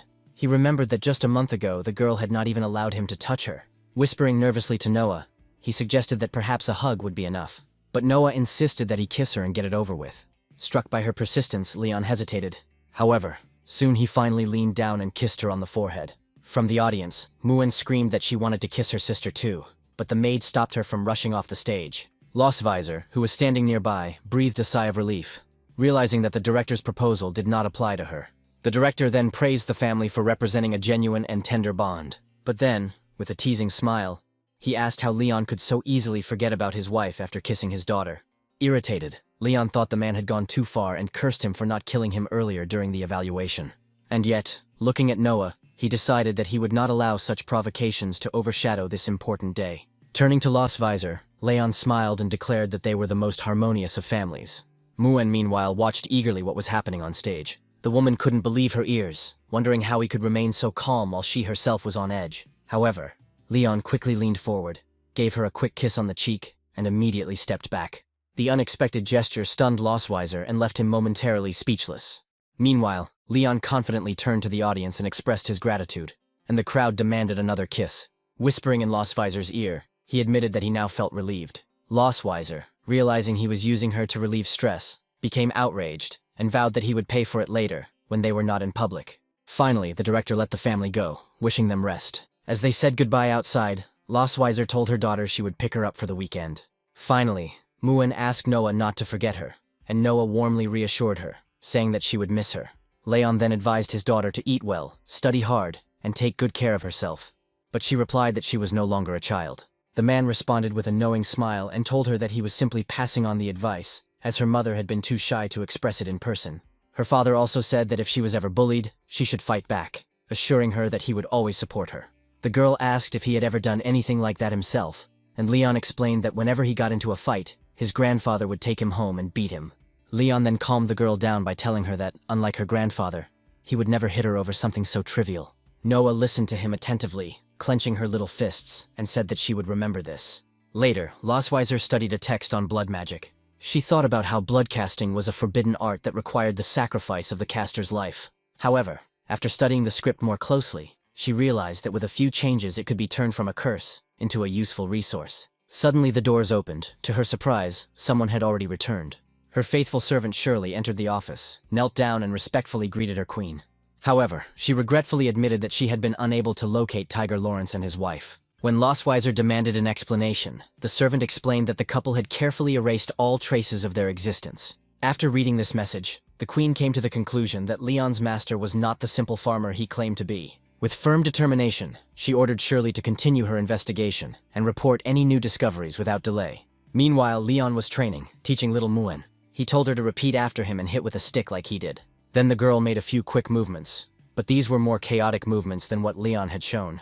Losvisor watched from afar, and the moment Muen noticed her mother, she let out a joyful cry. Leon asked if Losvisor had finished her patrol yet, and she confirmed that she had. The woman then asked if her daughter had behaved properly with her father, and the girl readily replied that she had been obedient. Then Losvisor announced with a smile that they would have steak for dinner, and told the little girl to change her clothes first. Muen was immediately delighted because she loved steak. The maid quickly led her away while the girl joyfully sang about the evening meal. As soon as Muen left, the queen turned to her husband. Suddenly, Leon jabbed the branch he had been using for training right into her face. Losvisor asked if he had finally decided to attack her, reminding him that such an act could be considered treason. However, Leon replied that it was just a branch and could hardly be called a weapon. But Losvisor countered that in the hands of the strongest hunter, even a branch could become deadly. Leon sighed and looked away, then asked the dragoness to give him a proper compliment without sarcasm. He then admitted that his true intention was only to scare her a little. However, Losvisor doubted that a simple branch could actually harm her in her current state. After a pause, she mentioned that Noah had sent a letter from the academy saying everything was fine. She explained that their daughter rarely wrote simply to reassure them, and Leon agreed, noting that Noah was like her mother in that regard. Losvisor recalled that despite the stern expression on his face, their daughter actually deeply admired her father's strength. She explained that, in the girl's opinion, he was a model senior at the academy, someone she needed to surpass. Leon smiled with relief, because until that moment he had been afraid that his daughter saw him only as a weakling and a nerd. Then Losvisor said that Noah often visited him when he was unconscious. She also remembered that when their daughters were babies, only their father could calm them down. A tender image of Leon sleeping peacefully next to two little girls appeared in her mind. Despite this, he admitted to her that the idea of blood ties still seemed distant to him. His thoughts returned to his own childhood, when he was an orphan and never really understood what family was. At the age of 5, he was adopted by his master and his master's wife, who treated him like a son. For the first time he felt what home meant, and yet sometimes, when he saw other families, he felt a pang of emptiness. The boy believed that everything would be perfect if only his owners were his real parents. His adoptive mother consoled him by telling him that one day he too would become a father. He will have people to love and protect, a family united by blood, Remembering this, Leon felt a surge of determination, recognizing that Losweiser and their daughters were now his precious family. Suddenly Losweiser distracted him from his thoughts, saying that it was time to return home. Then Leon thanked her for the reminder and suggested they set off. She extended her foot towards her shoe, which was lying on the floor, and asked him to help her put it on as a token of gratitude. Leon was completely confused by such an unexpected demand. Despite her persistence, he flatly refused, because washing her feet was humiliating enough, and he would not humiliate himself further. In response, the queen kicked him in the face, reminding him that he still owed her for the kiss at the ceremony. She firmly ordered him to stop whining and quickly put on his shoes so they could leave. Having no other choice, Leon reluctantly agreed. Then Losweiser noted that his movements were quite fast, and Leon replied that it was easier to put shoes on her than on a donkey. This comparison made her furious, and in the blink of an eye she attacked Leon with her foot. Leon rushed away, laughing at the fact that she wouldn't catch him, while Losweiser gave chase in a rage. A few days later, Muen and his parents came to meet Noah. Soon a huge dragon descended from the sky in front of them. Leon noted with amazement that Leviathan was even larger than Losweiser in her dragon form. However, she calmly explained that, despite its impressive size, the creature was weak in combat and had a gentle nature. She explained that the Academy used Leviathan as a transport for the cubs. At that moment, a beam of blue light enveloped Noah and lowered her to the ground. Then the girl announced that she had returned to her mother. Losweiser greeted her warmly, while Muen hugged her sister tightly, overjoyed at the separation. Soon after, Noah hesitated, trying to call Leon Dad, but he noticed that she was still not used to it. As they walked together, he told Noah that he and his wife had prepared a feast in honor of her return home. Noah's report cards were on the table. They were marked with excellent grades and showed that she had taken first place in many subjects. Losweiser smiled proudly while Muen looked at the results with admiration. However, Noah handed over another piece of paper and apologized for not being able to place first on the physical ability test. However, her mother gently assured her that such apologies were not necessary, and her sister said that Noah was still the best. Watching this scene, Leon felt he had to intervene. He analyzed the test and noted that it was perfectly normal for Noah to have less stamina than the older dragons. At the same time, according to the document, she had the highest win rate in the entire class, proving her exceptional mastery of strategy. Then Noah whispered that she heard that her father got excellent grades in school in all subjects, unlike her. To reassure the girl, Leon explained that he himself was not first in class at first, but achieved this through persistence and hard work. He encouraged her not to lose heart, confident that she was capable of achieving even more. Muen then curiously asked who would win if their father fought their mother. The question momentarily stunned both parents, but without hesitation, each of them confidently declared that they would be the winner. Almost immediately their eyes met, each doubting the other's confidence. Leon boasted that no one could beat him in combat training, making it clear that he considered himself the strongest. But Losweiser replied with disdain that she would defeat him under any circumstances, even if he had received more awards in the past. The quarrel between the spouses rapidly escalated. Provoked by his wife's words, Leon finally challenged her to a fight, admitting that he had long wanted to show off his skills. When Muen asked if they were really going to fight, Noah stated that they should follow them and watch. Soon after, the couple were warming up, getting ready, while their daughters sat nearby to watch. Muen was eager to see who would emerge victorious, and her sister explained that watching the masters was one of the best ways to improve your skills. Losweiser then teased her husband, wondering aloud if his body was recovered enough for such a confrontation.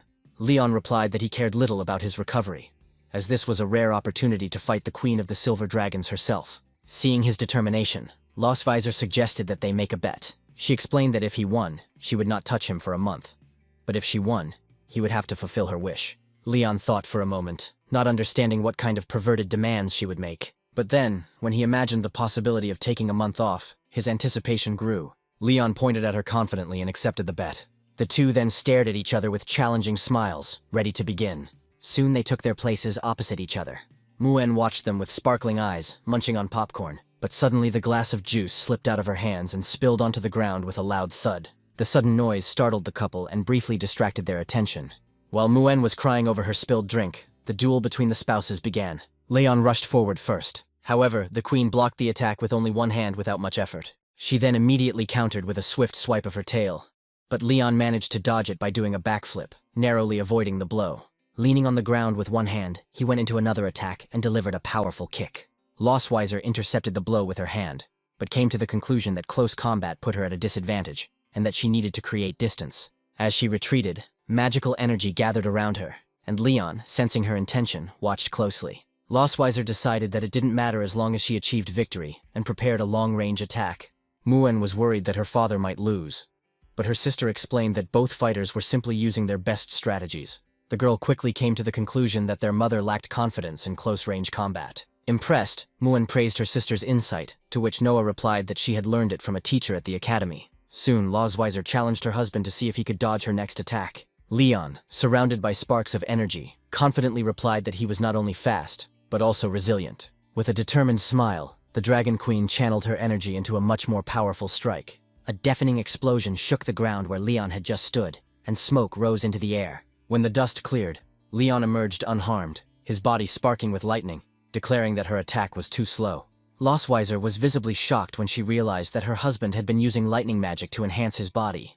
Then Leon, full of determination, shouted that no one was going to take away his hard-earned month of rest. With the speed of lightning, he attacked her magical defense. Assessing the situation, Losweiser realized she needed to end the battle quickly, as his approach was dangerously reckless. But Leon had already noticed the gap in her defense, and smiling confidently, he rushed forward and tripped her legs. Leon raised his fist in triumph, already celebrating his victory. However, when he prepared to deliver the finishing blow, he saw the girl falling.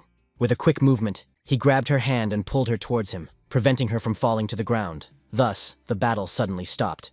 At that moment, Leon panicked as he felt a sudden blaze of dragon flames erupt in his chest. He cried out in despair and said it was burning him.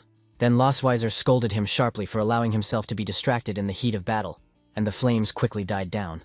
The daughters hurried to him, and Muan impatiently asked who had won the fight. Leon sighed and admitted that because he let his guard down, he lost.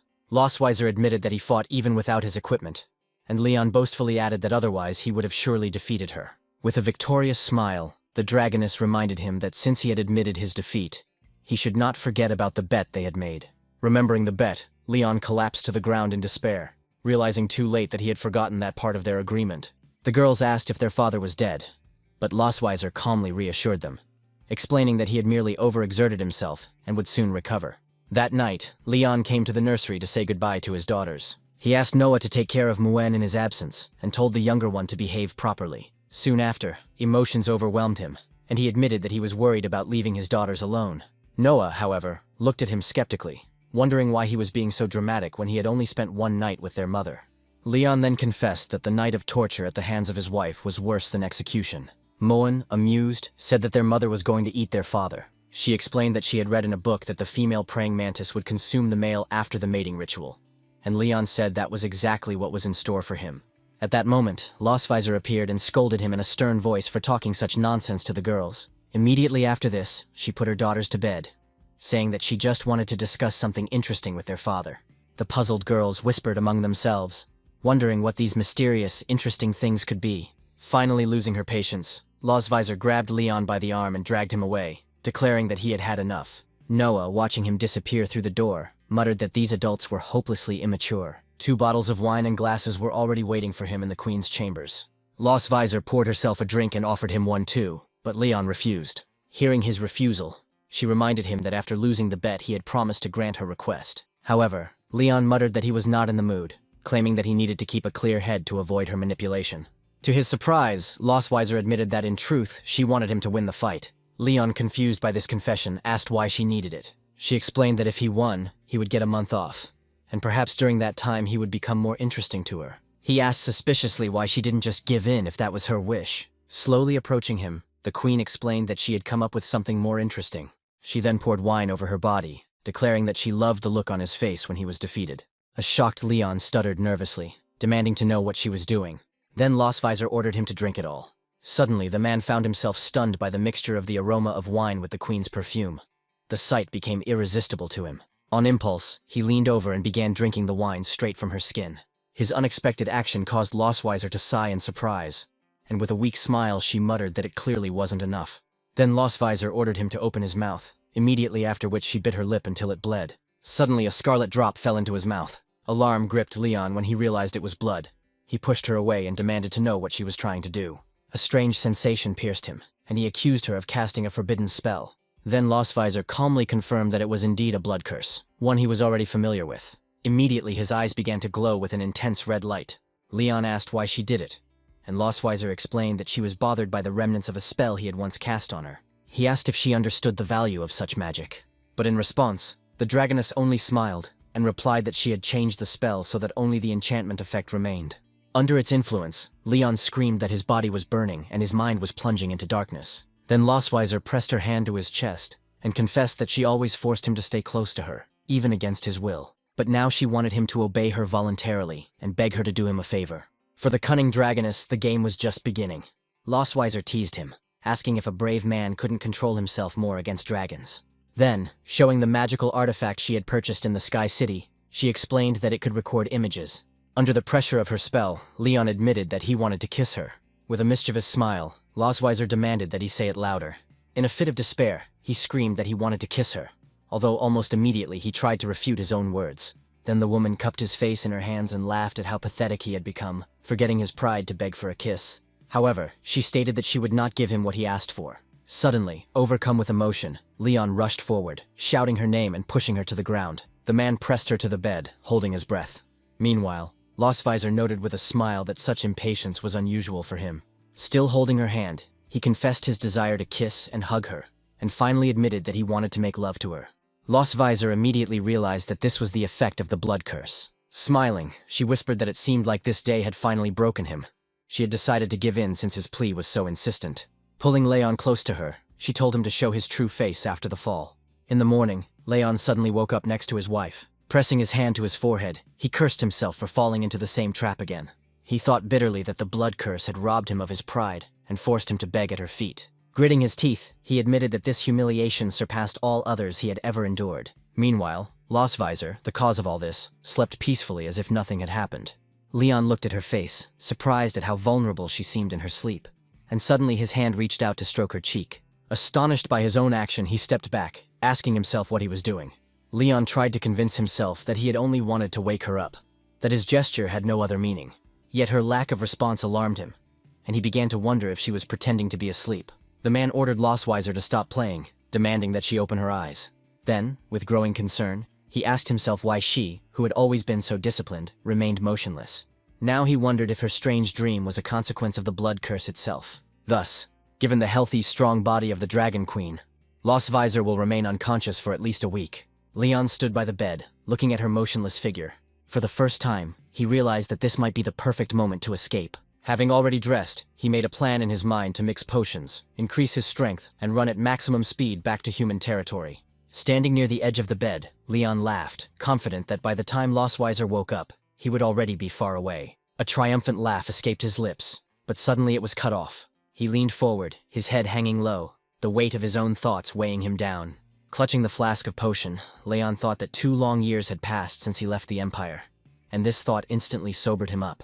He realized that a rash return now would be dangerous, given that many questions remained surrounding his capture and imprisonment. Perhaps it would have been wiser to wait after all. He had asked Lostweiser to find out the location of his former master.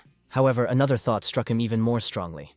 At that moment, Leon realized that he couldn't just abandon his 2 daughters. Crossing his arms over his chest, he admitted to himself that he had to stay in the Silver Dragon Castle for now. Looking back at the sleeping Lostweiser, he considered the humiliation of the previous night.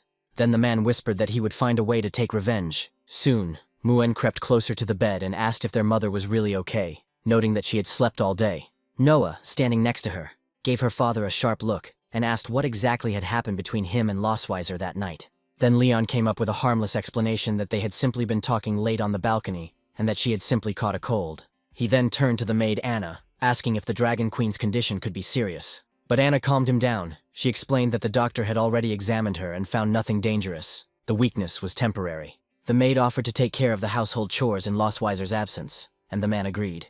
Meanwhile, Muen leaned towards her mother and whispered a promise that she would not be naughty anymore, if only her mother got better soon.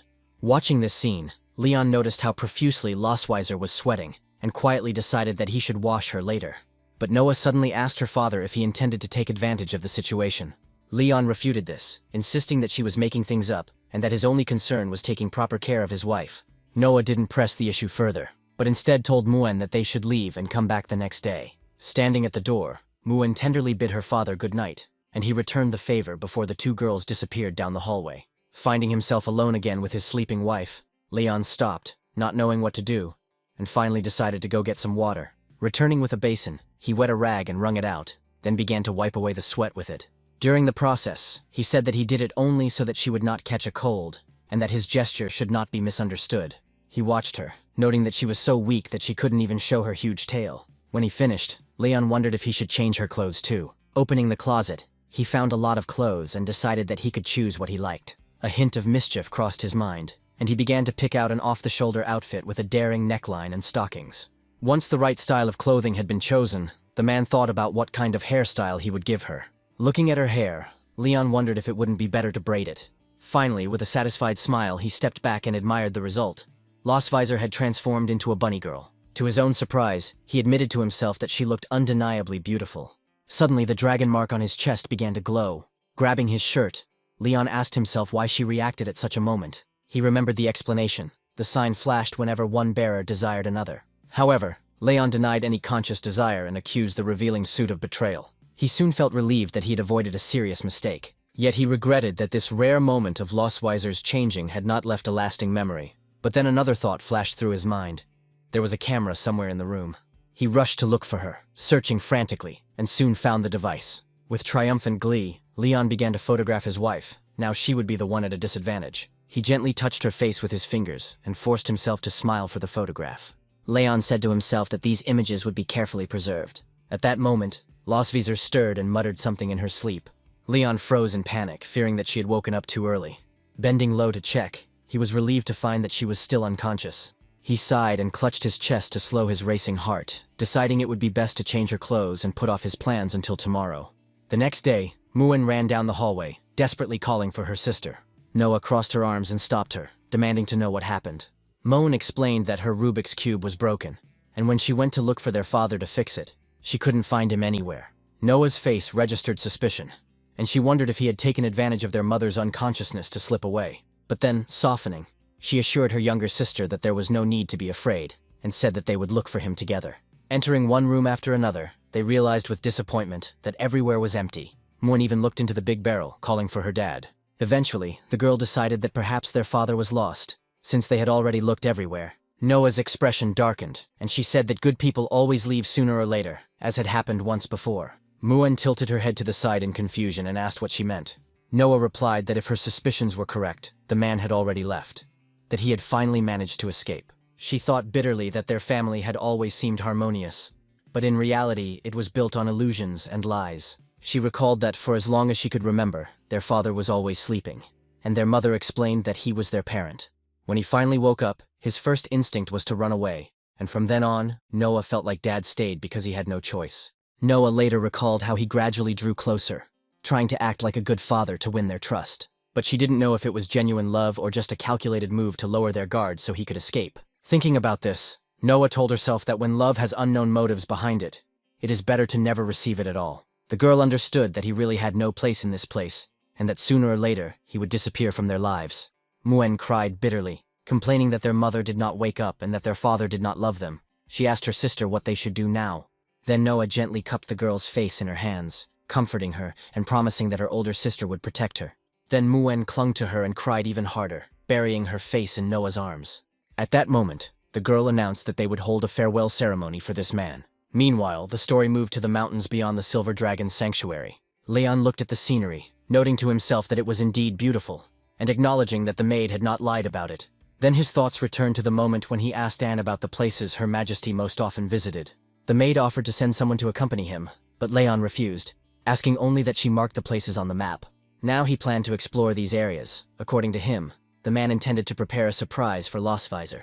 But in reality, this investigation was just a cover for his deeper goal, to set in motion a plan for revenge. His true goal was to humiliate her in her favorite places, taking advantage of the fact that when she woke up, she would be weak. Approaching the large tree, Leon examined its size and concluded that it was strong enough for his plan. He imagined the scene and decided that the position was simply ideal. Leon then turned to admire the view, and noticed that the Silver Dragon Castle was clearly visible from there. After checking the map again, he decided to add this forest to his list of chosen places. When the preparations were almost complete, he came to the conclusion that all he needed now was for Lostvisor to wake up. Smiling with satisfaction, Leon promised himself that this time it wouldn't be Lostvisor who would win. Returning to the castle courtyard, the man's attention was drawn to the sound of crying near the fire. As he approached, he discovered a group of gathered maids and asked what had caused such a commotion. One of them explained that their highnesses the princesses were asked to conduct the funeral and light the fire. Ahead of the portrait, Muen knelt down, crying and handing her father a stake, begging him to come back to them. Noah, standing next to her, told her little sister to accept that he was already gone. Watching this scene, Leon wondered if the children were playing some new game. Then he decided to take part in their game and stepped forward. The maids gasped in shock, recognizing him as the prince. Turning to the girls, he asked who they were honoring and even offered to play a musical instrument for the ceremony. But when his gaze fell on the portrait, he froze, because it was he who was depicted on it. A satisfied smile touched his lips as he admitted that he looked quite attractive in the photo. But suddenly the realization of this struck him like a lightning strike. A cry of despair escaped him. The man did not understand what was happening. Shocked, Muin pointed at him and screamed that it was their father in front of them. Then Leon asked his daughters if they were burying him too early, since he had only been gone for a day. At that moment, Muin began to cry in earnest. Overwhelmed with emotion, she threw herself straight into his arms. Crying, the girl said she thought he no longer loved her. Then Leon pulled her close, gently stroking her head, and assured her that such an idea was nonsense, that he would never stop loving them. Meanwhile, Noah admitted that she and her sister had been looking for him for a long time, and, unable to find him, assumed that he had already left. Realizing this, she admitted to herself that she had wrongly accused him. Then Leon lifted Muin into his arms and told all the assembled maids that the ceremony was over, and they could go. Suddenly the girl asked if she could now eat the offerings she had brought to his funeral. When Leon put her down, she immediately ran excitedly to the table, and Leon thought that she was very greedy, unlike him. Soon after, Noah approached him and asked that next time, if he wanted to leave, he should at least warn them in advance. She added that Muin was very worried. Leon then apologized for causing them grief, realizing that Noah was also worried, although she was too proud to admit it. To his surprise, Noah admitted that the misunderstanding was her fault, because she didn't trust him. Her apology deeply affected him. It was then that Leon realized that the farewell ceremony was nothing more than a misunderstanding born of her mistrust. Capable children always consciously take some of the blame. But this mistake was only because he did not give her a sense of security. He realized that Noah craved affection, but would never reach out for it first, or trust promises easily. Leon came to the conclusion that the only way to calm her down was to use actions, not words. Leon gently stroked her head and assured her that they would have dinner together that evening, and promised that he would always be by their side. The next day, Losvisor finally stirred. Her eyelids fluttered open slowly. Muin immediately screamed with uncontrollable joy, exclaiming that her mother had finally woken up. The girl explained that she was so worried because her mother slept unusually long. Losvisor smiled slightly and apologized to her daughter for the inconvenience, but then she shuddered and realized that her body was empty. She could no longer feel the flow of her magic. Her power as a dragon queen was depleted because she used her power to protect him from the curse's effects. Losvisor noted that, knowing Leon's character, he had most likely already taken advantage of the situation to escape. Losvisor decided there was still time to catch him if he had indeed escaped. At that very moment, Leon entered the room carrying a huge fish and proudly announced that he had just caught it in the mountains. Moan was delighted, exclaiming that her father was truly amazing. Then, turning around, he found the queen looking at him. Realizing she was awake, he stopped in surprise, but Losvisor, equally surprised, asked why he was still there. Leon replied with a smile that he had just gone out to get some fresh air and, at the same time, decided to catch some fish for his dear wife. But Losvisor clearly didn't like the way the man called her. Leon, however, gently instructed his daughter to take the fish to the kitchen. The girl, delighted with the responsibility placed upon her, assured him that he could rely on her. When the little girl ran away, Leon told her to have dinner first because he and her mother needed to discuss something in private. Left alone with him, Losvisor admitted that she believed he would take advantage of her condition to abandon the girls and run away. However, he asked how he could run away when there were so many unresolved issues between them. The woman looked at him puzzled, unable to understand what he was talking about, and asked for clarification. Then Leon reminded Losvisor of the events that had happened a month ago, of the moment when he had woken up. Panic now colored her face, and she begged him not to tell her that he had intended to follow this very course. However, his smile showed that her fears were not unfounded. Losvisor warned him not to think he could take advantage of her weakness, urging him to refrain from reckless behavior. But Leon reminded her that he was weak too when she branded him with the dragon seal without giving him a chance to fight back. In response, the woman promised that he would pay for what he had done, and that he should not risk doing something he might later regret. But Leon, calling her his dear wife, insisted that he did not feel the slightest regret. Then he picked her up in his arms and confidently declared that this was the best decision in his life. Leon decided that now it was her turn to be a prisoner.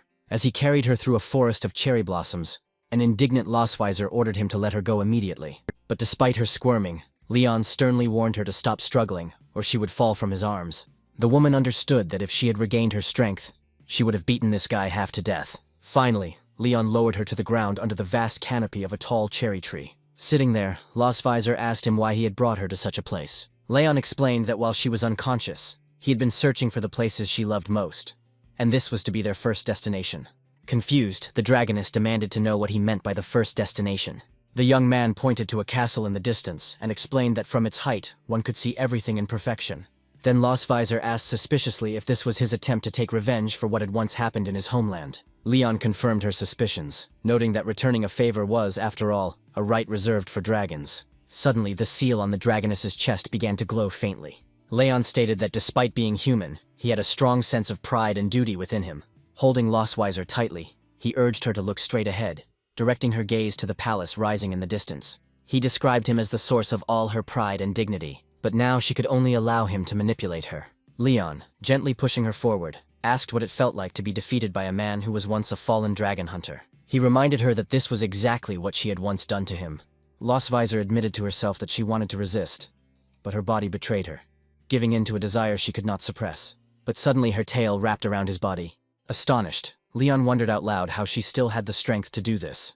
Losvisor then stated that while he was in control of the situation, he should make every effort to make her feel ashamed and helpless. The woman said that after this, she would take even more severe revenge on him. But Leon asked her not to talk about the future, because he always lives in the present. He then announced that the night had been long, and that Her Majesty's banquet of vengeance was only just beginning. The story soon moved to the morning, to the Queen's chambers. Leon, waking up next to the dragoness, felt joy at finally returning. Fatigue had settled over him because he had spent the whole night tormenting Losvisor, moving her from place to place. Yet, looking at her face, he noted with satisfaction that she seemed pleased. Suddenly, Leon realized that he shouldn't care about her pleasure, because he was coming here for revenge. He was sure that Losvisor must have experienced the utter humiliation of being pinned to the ground by a dragon slayer. But Leon convinced himself that she had felt everything, and that despite everything, his revenge had been accomplished. He decided that he should return to his quarters before the maids began their morning duties. However, as he was about to get up, he felt his wife squeeze his thigh. In her half-sleep, Losvisor barely audibly muttered that she was cold. Leon thought that it was just a natural instinct of a living creature to seek warmth, but he reminded himself that he must not be deceived again. And yet, despite this, he gently placed his hand on hers, and then lay back down on the bed, because that way Losvisor would be warmer. Meanwhile, the birds had already begun to sing outside the window, and everyone in the palace was slowly waking up. Muan wondered out loud why her mother hadn't gotten up yet. The girl approached her mother, saying that the sun had already risen, but there was no reaction from her. Losvisor only quietly asked her daughter to go play with her dad. Muan obediently went to her father, but he was also fast asleep. He quietly told the girl to let him sleep a little longer. At this point, Muan became very angry that they were not paying attention to her, but she didn't want to ruin this picture, because her parents hugged each other so tightly. But she also wanted to play. It was the first time Muan had seen her parents so affectionate. However, she didn't understand why there were so many red spots on their bodies. Suddenly, Muan assumed that they were simply bitten by mosquitoes. Then she remembered that she had been taught to apply medicine to insect bites. Soon the girl exclaimed with delight that she had found the ointment. Assuring them that they had nothing to worry about, she promised to look after them herself in her sister's absence. She began to apply the ointment to her parents' bodies, saying that she would add some more for her father. Sometime later, Losvisor woke up more fully and asked her husband to get up too. As soon as he opened his eyes, Leon asked in bewilderment why his face was wet. He quickly discovered that they were both smeared with green ointment. Laughing loudly, he asked Losvisor what had happened to her face. Then Muan proudly explained that she had taken it upon herself to care for them because they had so many red marks from insect bites. Losvisor frowned suspiciously, while Leon noted that there were certain things that children didn't need to know. Then Muan asked them if they thought she was a real good girl. Leon praised her, saying that she had done well, and the girl readily promised to repeat the procedure next time. However, the couple silently decided to keep the door tightly closed from now on. Later, Leon returned with a bowl of food and held out a spoon to his wife, insisting that she eat. Losvisor looked at him in confusion, asking what such a gesture meant. He explained that she had not eaten for several days, and that even as a dragon she must be hungry. But Losvisor objected that she didn't need to be fed, and that she could manage on her own. However, after tasting the food, she reluctantly admitted that it was not bad. Leon replied with satisfaction that it was fried rice, prepared with his love. When she noticed that he was also eating, she asked why he was doing it, and he explained that he was just helping. In the end, Leon reminded her that all these last days he had tirelessly taken care of her, bathing, cooking, and even feeding her. At this point, Losvisor asked if her husband had spoken of the torture he had inflicted on her after her bath or after dinner. Leon, however, denied that any of this was torture. For him, it was the attention of a devoted husband. As he was about to leave, Losvisor warned him that every time he acted like a fool, She gave him another chance to get revenge. She said that he was just a damn dragon slayer, and he really had a rare talent for tormenting her. Suddenly, she hit the headboard with her fist, the wood instantly cracking from the impact. At that moment, the dragoness realized that her strength had finally returned to her. Meanwhile, Leon stood at the sink and washed dishes, completely unaware of the danger. Later that day at the palace, the faithful maid Anne entered the queen's chambers and handed over a bottle of medicine prescribed by the doctor. Lostvisor, however, refused this, declaring that her body had already healed and such potions were no longer necessary. Then Anna, while cleaning the room, noticed the broken headboard and asked what had caused such damage. The queen calmly admitted that she had overdone it with her strength and told her maid to call someone the next day to fix it. Lostvisor also asked her not to tell Leon that she had recovered. She would like him to continue to care for her for a few more days. The maid's eyes widened in surprise, but she replied with a smile that she understood her perfectly. To herself, the Dragon Queen thought that her husband's peaceful days were quickly coming to an end. 2 days later, Muen rushed to her father and asked if he could teach her how to make her body glow. Leon, surprised, asked if she meant the sparkling magic her mother had demonstrated during her training. He then asked her why she suddenly had a desire to study magic. Muen explained that her sister has already learned a lot at school and does not want to fall behind. Then Leon realized that the girl also wanted to learn something, and she agreed. He came to the conclusion that the rivalry between the sisters was actually an advantage. With this in mind, he enthusiastically agreed to teach Muen, stating that they would start from the very basics of mana. Soon after, the little girl began to focus on the exercises with all her might. Leon was amazed because in just a few hours she was already channeling mana with ease, and it seemed like she would soon awaken her powers. As he watched her, he wondered if she might be a genius, but Muen suddenly stopped and announced that she was hungry and very weak. Then Leon decided that there was no reason to rush. He announced that they were finishing their lesson for the day and going to look for food. Muen clapped her hands happily, calling her father the best. Returning to the room, Anna brought the requested things, and Lostvisor curtly told her to leave them in the corner. As soon as Leon entered the castle, his wife dismissed the maid.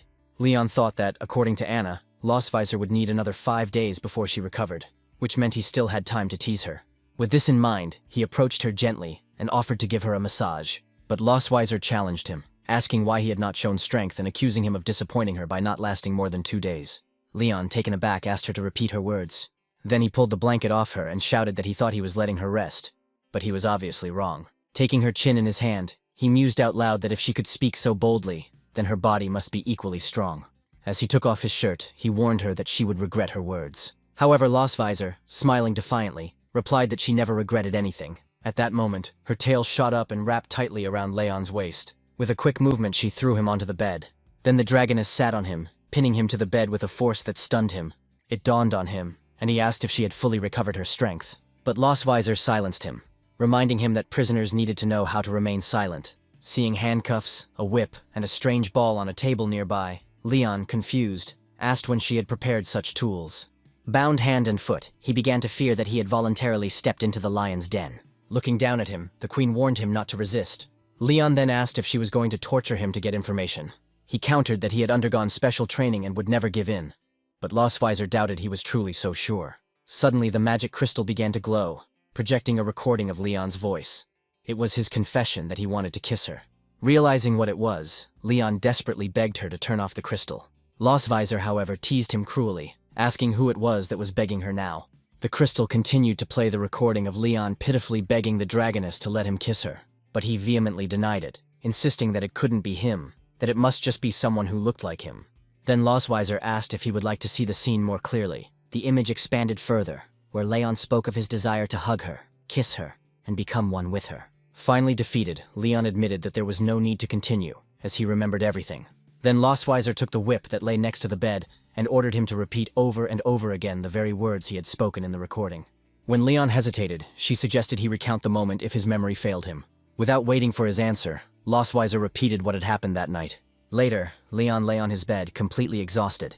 While he was resting, a messenger dragon arrived and handed a sealed letter into Lostvisor's hands. She opened it and quickly read it. Then the man wearily asked if a letter had arrived from the academy, and why the messenger had been sent so late at night. Lostvisor informed him that the academy had called them for tomorrow. She revealed that Noah had been involved in a fight, leaving Leon completely stunned by the news. Meanwhile, in Deputy Director Wilson's office, Noah simply stood silently. Opposite her stood 3 guys with small horns, their bodies covered in bandages and bruises. The deputy principal decided to discuss the incident involving the girl and the fight she had with her classmates. Lostvisor asked what exactly he meant, and demanded to know if the three young dragons had banded together to bully her daughter. As Leon watched over Noah with concern, the girl assured them that she was unharmed and feeling fine. Then the teacher explained the situation in more detail. The victim was not Noah, because she was the one who beat up the three boys. Lostvisor, hearing this, asked if this was really so. However, Leon expressed his pride by praising Noah, saying that she was truly his daughter. While the altercation itself was minor, it revealed deeper tensions between the cocoon dragons and the living ones. Dragons reproduced in both ways, and while the difference meant little as adults, their abilities differed greatly as juveniles. Dragons born in a cocoon immediately inherited the strength of their mothers, while those born alive had to develop it gradually. Thus, the fact that the live-born Noah defeated three older opponents born in the cocoon spoke volumes about her potential. At this point, the boys' fathers entered, and at first one of them tried to minimize the problem, even offering to cover the medical costs. However, when his gaze fell on his son, his expression became stern, and he demanded to know who had beaten him. The stunned boy, sobbing, threw himself into his father's arms. Lostvisor whispered to her husband that this boy belonged to the family of the Red Dragon King, Constantine. The nobleman then turned to the woman and accused her of allowing her daughter to bully other dragons. Leon intervened sharply, saying that if their clan lacked strength, then they should not have sent their children to pursue his own. The angry father demanded an apology, but Leon instead stated that his fists were ready if the man wanted a fight. The deputy director slammed his hand on the table in irritation and demanded silence. According to his investigation, the altercation began in the cafeteria, where Lal and his friends got into an argument with Noah after her plate stained Lal's clothes. Later, when she returned to the dorm, three boys cornered her in the courtyard and a fight broke out. When asked for their version of events, the boys lowered their heads and said nothing. At that moment, Noah raised her hand and asked for permission to speak. The deputy turned to Noah and allowed her to tell her side of the story. The girl explained that Lal had deliberately provoked her in the cafeteria and later attacked her in the courtyard, leaving her no choice but to defend herself. Without taking her eyes off Lal, she demanded that he confirm her story. He remained silent, but finally nodded reluctantly, and his father, confused, asked him why he was so afraid of her. Leon suddenly intervened, to everyone's surprise, telling his daughter that he thought she had made a mistake. Noah looked at him silently, waiting for an explanation. Her father then advised that if a similar situation occurred again, she should aim for the knee. When she asked why, Leon explained that a crimson dragon with a knee injury would inevitably be defeated in battle. This, however, only angered Lal's father further, who accused Leon of encouraging his daughter to bully his son in front of everyone. He demanded that the unruly student be expelled without delay, but the deputy director once again asked him to calm down, reminding him that only the academy had the right to make such decisions. He went on to say that several witnesses had confirmed that it was Lal who had instigated this particular altercation. Then his father screamed, asking if the academy was now trying to exonerate Noah and put all the blame on his son instead. Leon objected, asking what right he had to complain if his daughter, who was only 1 year and 2 months old, had managed to defeat his son. Then Lal spoke, stating that he was 7 years and 11 months old. Leon responded with a chuckle, declaring that if such humiliation befell him, he would shoot himself out of shame. Lala's father countered that Leon didn't even have the courage to show his own tale, so he had no right to talk about his son. He then pointed at Lostvisor and Noah, stating that their entire family was nothing but trash, commoners. Then Leon grabbed the man by the arm and warned him that insulting his wife and daughter was unacceptable. Lostvisor, watching her husband, quietly noticed that he was fiercely protective of his family. Then the nobleman demanded to know how Leon dared to raise his hand against him, and whether he understood to whom he was addressing. He proudly announced his title, calling himself the Duke of the Red Dragon Clan. But Leon simply looked at him with mockery. At this point, Lostvisor intervened. She said it was nothing more than a petty squabble between students, and that imposing titles would not help anyone. Turning to the deputy director, she stated that she trusted the academy's judgment and would accept whatever decision it made. The teacher then warned the Duke that if he persisted in stirring up a scandal, he would only make matters worse. In this case, his son may even lose the right to study at the academy altogether. Lal, frightened, pulled his father by the sleeve and begged him to calm down because he wanted to stay at school. The man reluctantly gave in, admitting he had lost his temper, and agreed to abide by the school's decision. Before leaving, however, he cast a dark glance at the Lostvisor family and warned that the matter was not yet closed. Finally, the deputy director ruled that Lal had provoked the conflict and that Noah had defended herself, although her reaction had been excessive. Therefore, Noah will receive a verbal warning from her teacher and will have to reflect on her behavior. Lal and his comrades, on the other hand, had to write self-critical essays and take responsibility for cleaning the classroom. Noah then said goodbye to her parents, saying that she would return to class and her mother gave her permission. As the girl was leaving, Leon called out to her, reminding her that if anyone bothered her again, she should immediately hit him in the knee. Suddenly, the deputy director appeared behind Leon and called his name, startling him so much that he almost jumped. Leon turned around and asked if Wilson needed anything from him. The teacher replied that he had had this question for a long time, because Leon had never shown his tail. This unexpected remark left Leon speechless for a moment. After a pause, Wilson asked which dragon clan he belonged to, if it wasn't too secret. At this point, Losweiser intervened, explaining that her husband was just an ordinary dragon. The vice principal accepted their answer, remarking that in that case it was nothing less than a miracle that their daughter possessed such a remarkable talent. He added that the academy welcomes children like her, and even suggested that the couple should consider having more children. He expressed his belief that Noah would one day lead the dragons to victory over even more dragon slayers. Leon responded modestly with words of gratitude, choosing not to show his true emotions. Father Lala watched from a distance as the three of them talked in the hallway. His expression hardened as he ordered his henchmen to move out. Soon after, Leon and Losweiser headed towards the academy gates. As soon as they reached the entrance, Lala's father stepped forward, blocking their way, and called out to the queen of the silver dragons. Losweiser looked at him calmly and asked if he had anything else to say. The aristocrat claimed that the agreement was nothing more than a formality designed to avoid trouble with the academy. He warned that now that they were outside these walls, everything would be decided in a dragon-like manner. Gesturing towards Leon, he immediately challenged him to a duel.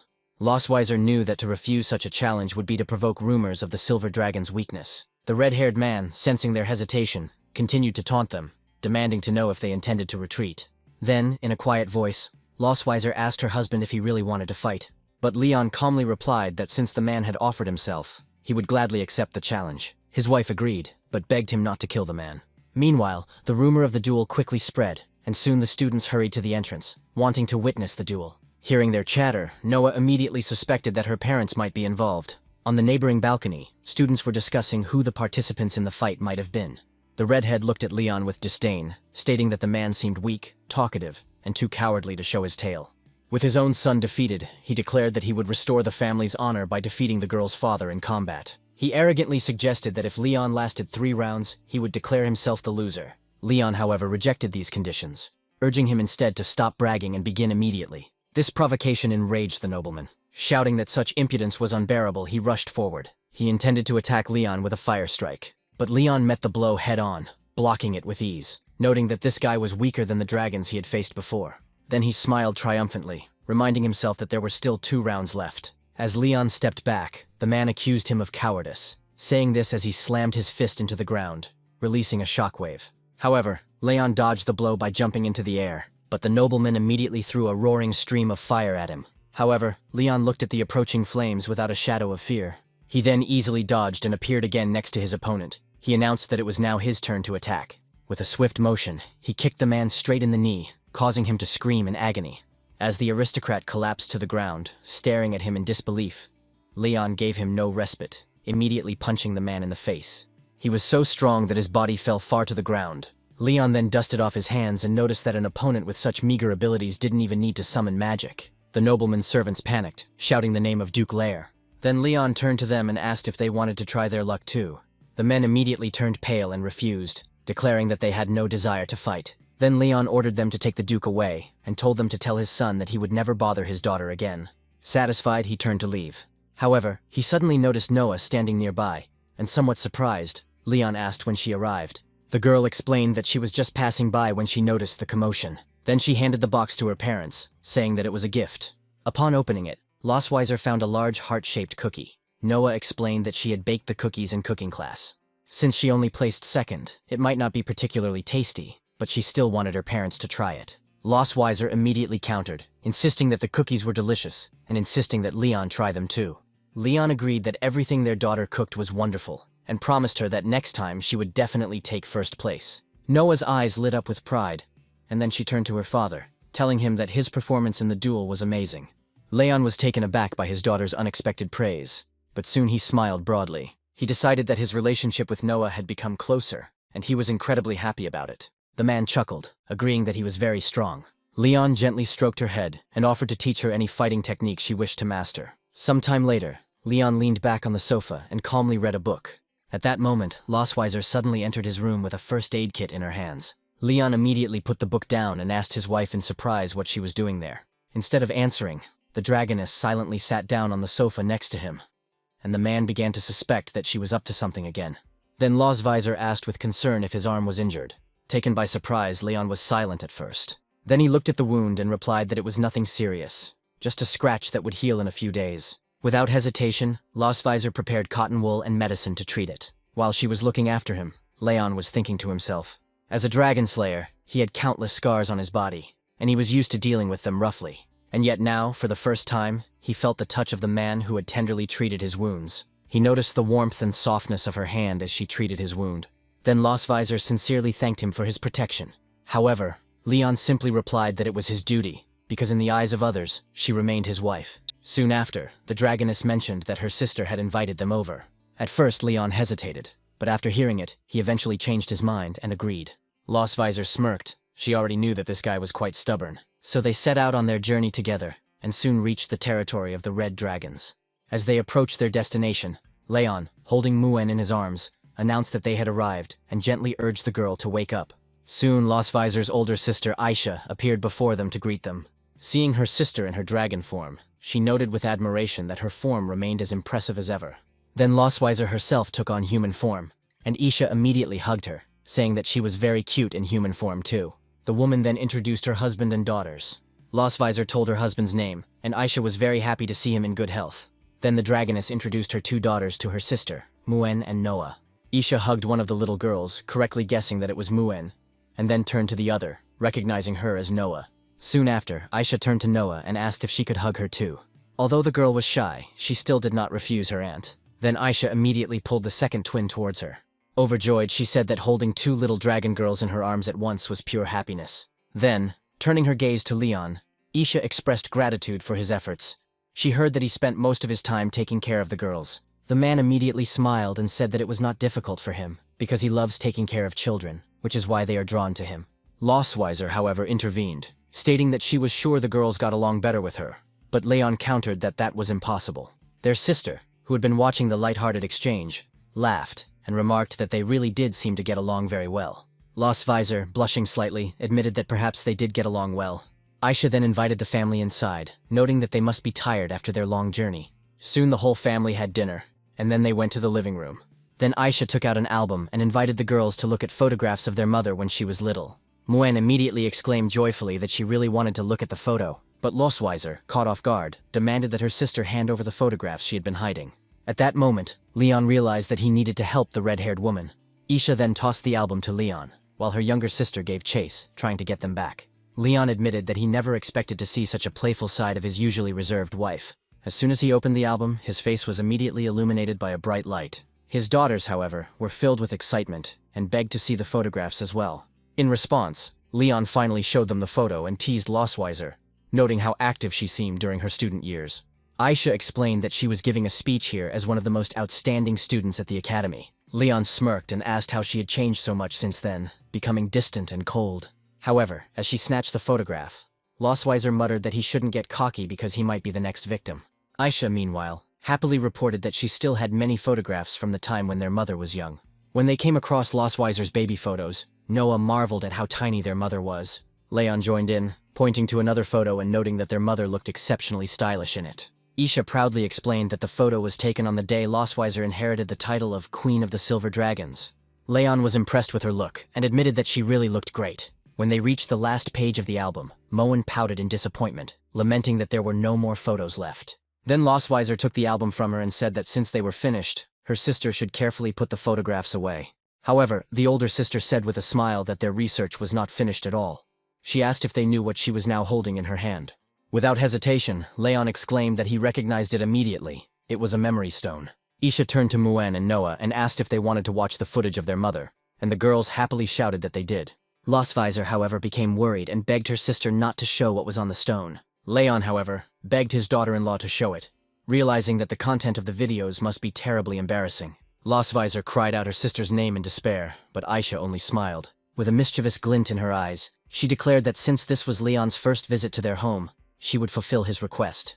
Leon greeted this decision with joy, while Lostvisor muttered that she would never bring him here again. Soon the stone was activated, and when the projection came to life, the elder sister proudly announced that what they were about to see was of great value. Lostvisor recognized the place instantly. She tried to cover Leon's eyes in horror, insisting that he not look, but Leon resisted. The projection showed the older sister asking the young Lostweiser what kind of husband she would like in the future. Lostweiser, embarrassed, explained that the man had to have good grades first and take first place in the competition. She continued by saying that he must have a sense of responsibility and love children. Her husband must also be powerful, but must never abuse that power. Aisha noted that such qualities were extremely rare, as so many who gained power were inevitably corrupted by it. At the end of the recording, Lostweiser firmly stated that if a man with such character traits had not existed, she would never have married. But if she ever marries, it will only be to such a man. These words clearly touched Leon. He realized that he had been her ideal from the very beginning. Lostweiser, however, waved it off sheepishly, insisting it was nothing more than a silly statement from her youth. Then her older sister asked which of them confessed their love first. Lostweiser and Leon immediately pointed at each other, each insisting it wasn't him. Lostweiser then challenged her husband to repeat his statement if he dared. Leon, not wanting to take any chances, replied that she had indeed confessed first, and although he had refused her, he had regretted it and later confessed to her himself.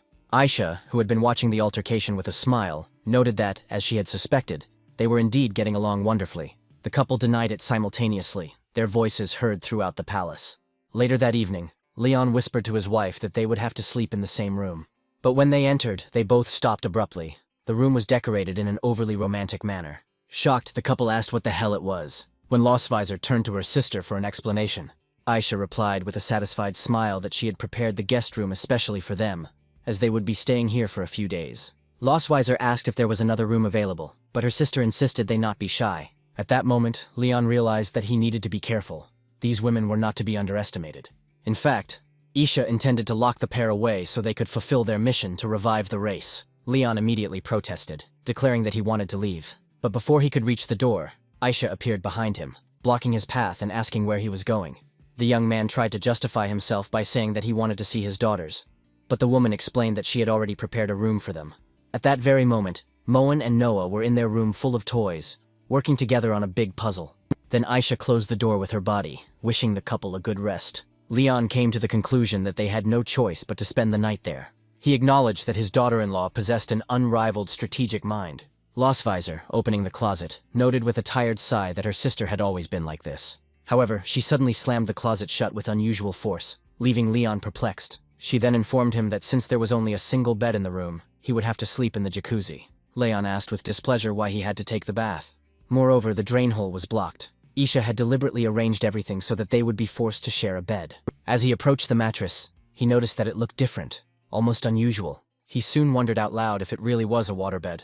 Without further thought, he lunged at her, exclaiming how soft she was, while Lostweiser looked at him suspiciously. Leon, smirking, declared that he would not allow her to enjoy the bed alone and suggested that they lie down together. When she agreed, Leon asked why she suddenly changed her mind and whether she was secretly planning something. Losing patience, Lostweiser asked him point-blank whether he wanted to sleep or not. She then offered to let them use items from the wardrobe, but Leon backed away, insisting it was unnecessary. The woman then declared that she would take a bath first, and sternly warned him not to dare to spy on her. Leon replied that he didn't even want to do it, but Lostweiser didn't believe him, so she pushed him out of the room. Stepping out into the cool night air, Leon noted to himself that he had seen his wife so many times. However, suddenly he felt someone's presence. It was Sister Lostweiser, watching him silently. She asked why he went outside, and Leon explained that his wife was taking a bath and he went out to get some fresh air. Then Aisha walked over to a small table where a bottle of wine stood and invited him to have a drink. Leon readily agreed, and as she poured the wine, Aisha mentioned that this particular wine was Lostweiser's favorite. Accepting the glass, Leon thanked her politely. Then the young man remarked that the two sisters seemed to share a deep connection. Aisha confirmed this, explaining that they often sat together in this very spot, drinking and talking until late at night. After Lostweiser's coronation, they mostly exchanged letters until her marriage and pregnancy were announced. Aisha admitted that even after the wedding, the sadness in her sister's words was evident. Lostweiser confided in her that her husband had been ill and sleeping a lot, leaving her almost alone to bear the burden of a twin pregnancy. Leon suddenly realized how difficult it had been for Lostweiser to go through this without him, and rely only on his sister for comfort. Aisha admitted that at the time she thought her sister had married a lazy and irresponsible idiot. Leon laughed slightly and asked if he really looked like him. The woman admitted that over time she came to the conclusion that he was not worthless at all, and that there were hidden reasons behind it all. In the end, it only confirmed how deeply her sister truly cared for him. Leon stopped mid-sentence when he heard this. He quietly asked himself if Lostweiser really loved him that much, but almost immediately he dismissed the idea, convincing himself that such a proud dragoness simply could not feel such affection for him. His sister-in-law then teased him, asking if he was embarrassed. But Leon silently retorted that she knew nothing about her own sister. However, he admitted to himself that in front of her they had to pretend that they were getting along well. However, soon after his tone changed, Leon declared that their love was true. Then Aisha answered without hesitation that she already knew this, because it was clear from the way they treated each other. She added that Lostweiser was terrible at expressing her emotions, and Leon was the first man she had ever treated that way. She then reminded him to be responsible, and learn to cope without her help in the future. But Leon reassured her that although he had not been with his wife during her first pregnancy, he would be with her if there ever was a second.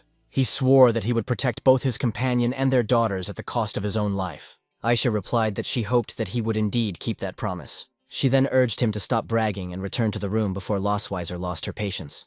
As Leon turned to leave, Aisha called out to him again. With a mischievous smile, she advised him not to hold back that evening, assuring him that the room's soundproofing was impeccable. The unexpected discovery left him speechless. Leon closed his eyes in despair, unable to come up with an answer. Leon then quietly returned to the bedroom and found Lostweiser already in bed. As he got closer, he wondered if she had really fallen asleep so quickly. Then the man decided that he would not suffer that night. He also noted that Lostweiser looked so peaceful and beautiful in her sleep. Yet, as he looked at her, something strange caught his attention. From under the blanket, it seemed as if her chest was faintly glowing. He immediately wondered with horror if her dragon seal had somehow worked. However, when he looked down, he saw that his own seal had not responded. Then Leon reached out to explore the mysterious light under the sheet. To his surprise, Lostweiser suddenly opened her eyes and calmly greeted him. A shocked Leon demanded to know why she had frightened him by hiding the lamp under the blanket. With a mischievous grin, she admitted that she had found the object among the toys and had only wanted to play a joke on him.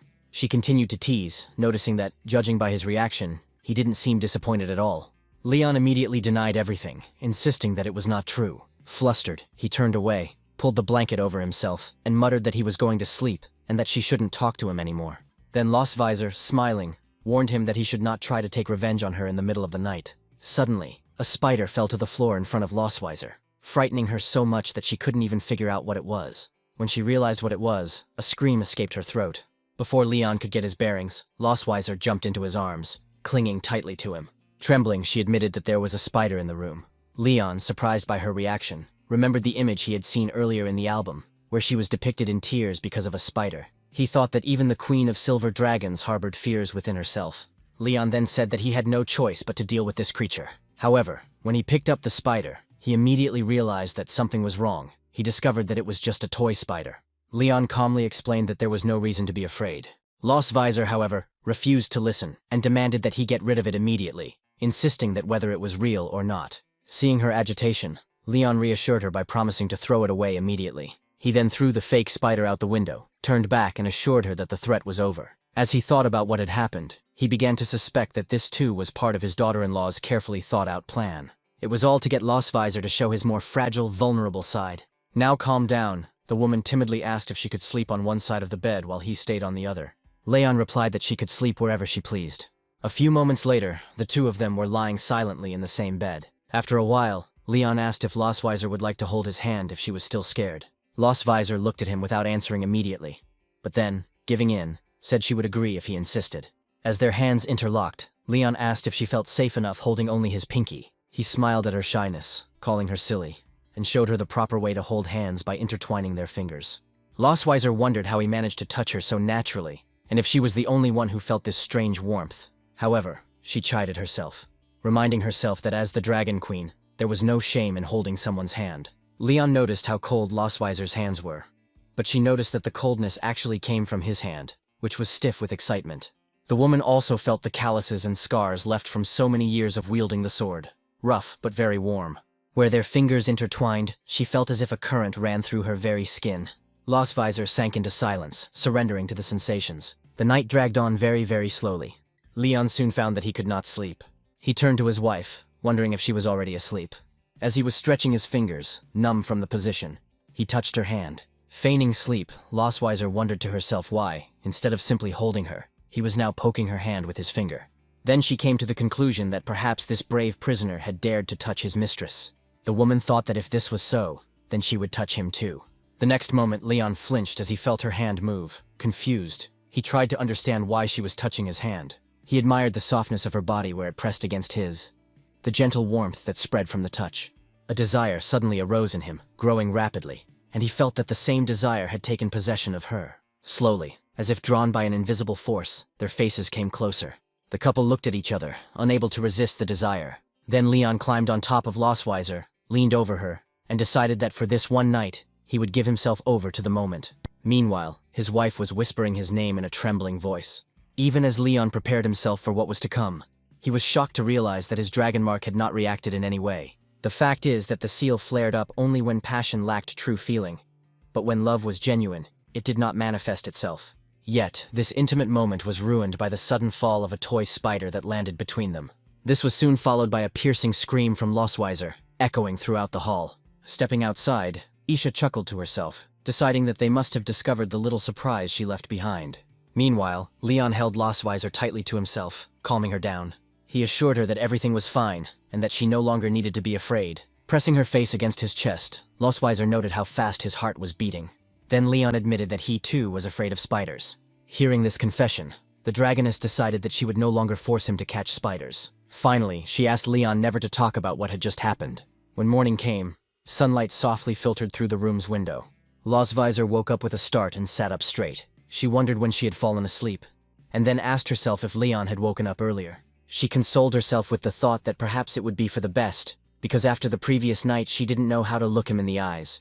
As she dressed quickly, she thought that this was the first time she had betrayed her own strict principles. Lostweiser lamented her weakness, remembering that she had even fallen asleep in a man's arms. Finally fully clothed, she decided that sharing it was too humiliating, and that she should keep it a secret from everyone. However, the moment she opened the door, her sister asked if she was awake yet. Isha teased her, asking how her night was. Lostweiser admitted sheepishly that it was indeed exciting, though she doesn't want it to happen again. Then Isha, leaning closer, whispered to ask if they used toys, to which Lostweiser answered in the negative. Then her sister laughed and promised to pack some toys for practice in the future, already asking about the next child. In response, Lostweiser grabbed her hand and told her she didn't need to worry about it, insisting that they have breakfast together.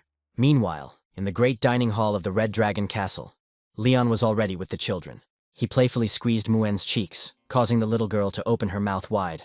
At that moment, Lostweiser and Aisha entered the hall, and Muen, noticing them, joyfully exclaimed that her mother and aunt had arrived. Unable to contain her excitement, the girl immediately asked if they could start eating.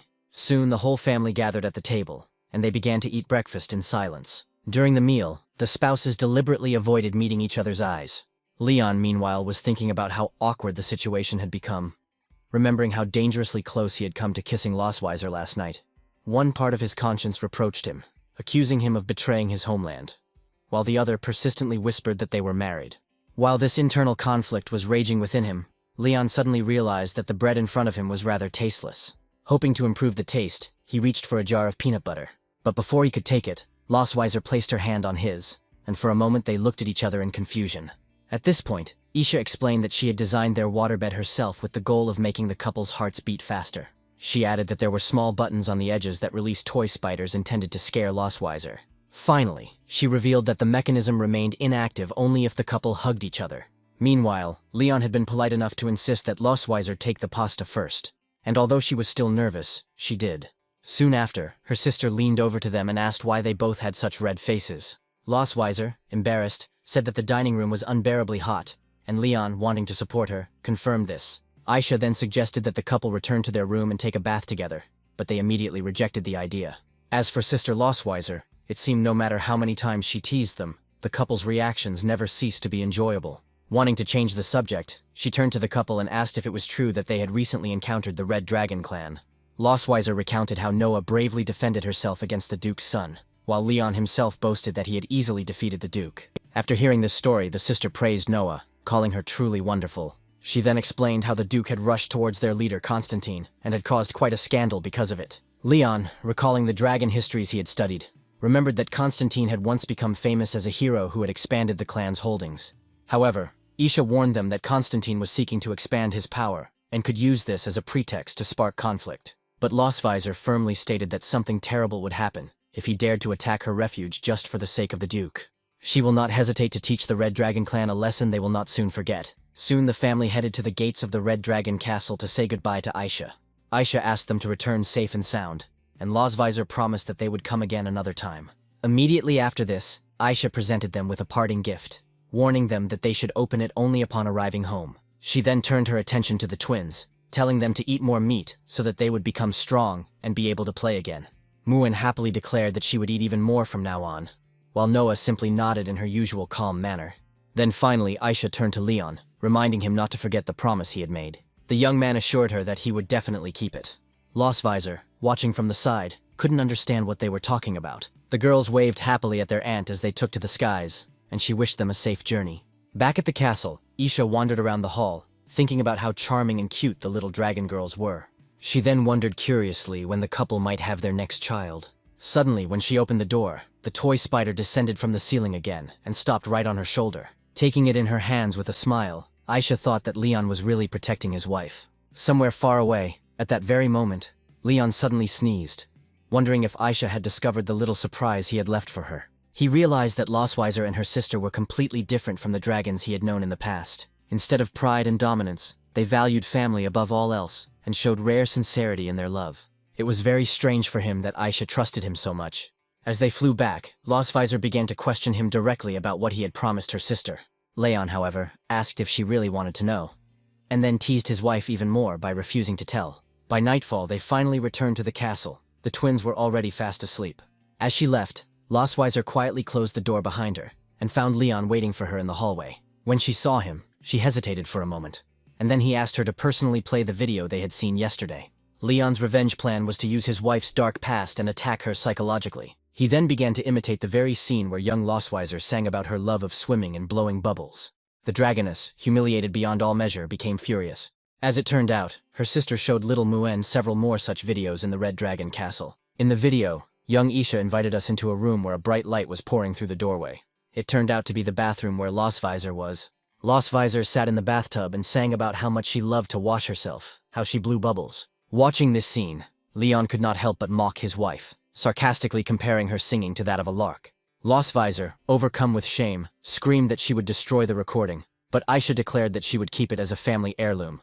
The gift now lay on the table, and Leon, looking at it, noted with relief that the box was intact and safe. Laughing at the absurdity of it all, Leon said it was nothing more than a joke. At that moment, Lossvisor looked at him closely and noticed that he was obviously having a lot of fun. Then she grabbed him by the collar and, calling him by name sternly, made it clear that there would be consequences. Suddenly, she suggested continuing where they had left off last night. Leon realized that his provocation had gone too far, and he thought it best to run away immediately. However, when he tried to escape, he discovered to his horror that the bedroom door was locked. Lossvisor stood at the entrance, giving him only 10 minutes to appear in her room. She warned that she would show him the consequences of bullying her with the help of such humiliating videos. Leon stood frozen in front of the closed door, trying to comprehend what had just happened. He scolded himself for the way his own tongue always managed to get him into trouble. He admitted to himself that he had not expected such a reaction from Lossvisor. He eventually came to the conclusion that the warrior's dark past was indeed her greatest weakness. Talking aloud to himself, he declared that such torment was nothing more than the inevitable price to pay for the noble mission of hunting dragons. With tears in his eyes, he resigned himself to this fate, that his body might break down. Leon reminded himself that everything made sense as long as it could hurt the Silver Dragon Queen. Leon mentally warned her to prepare herself for what was to come.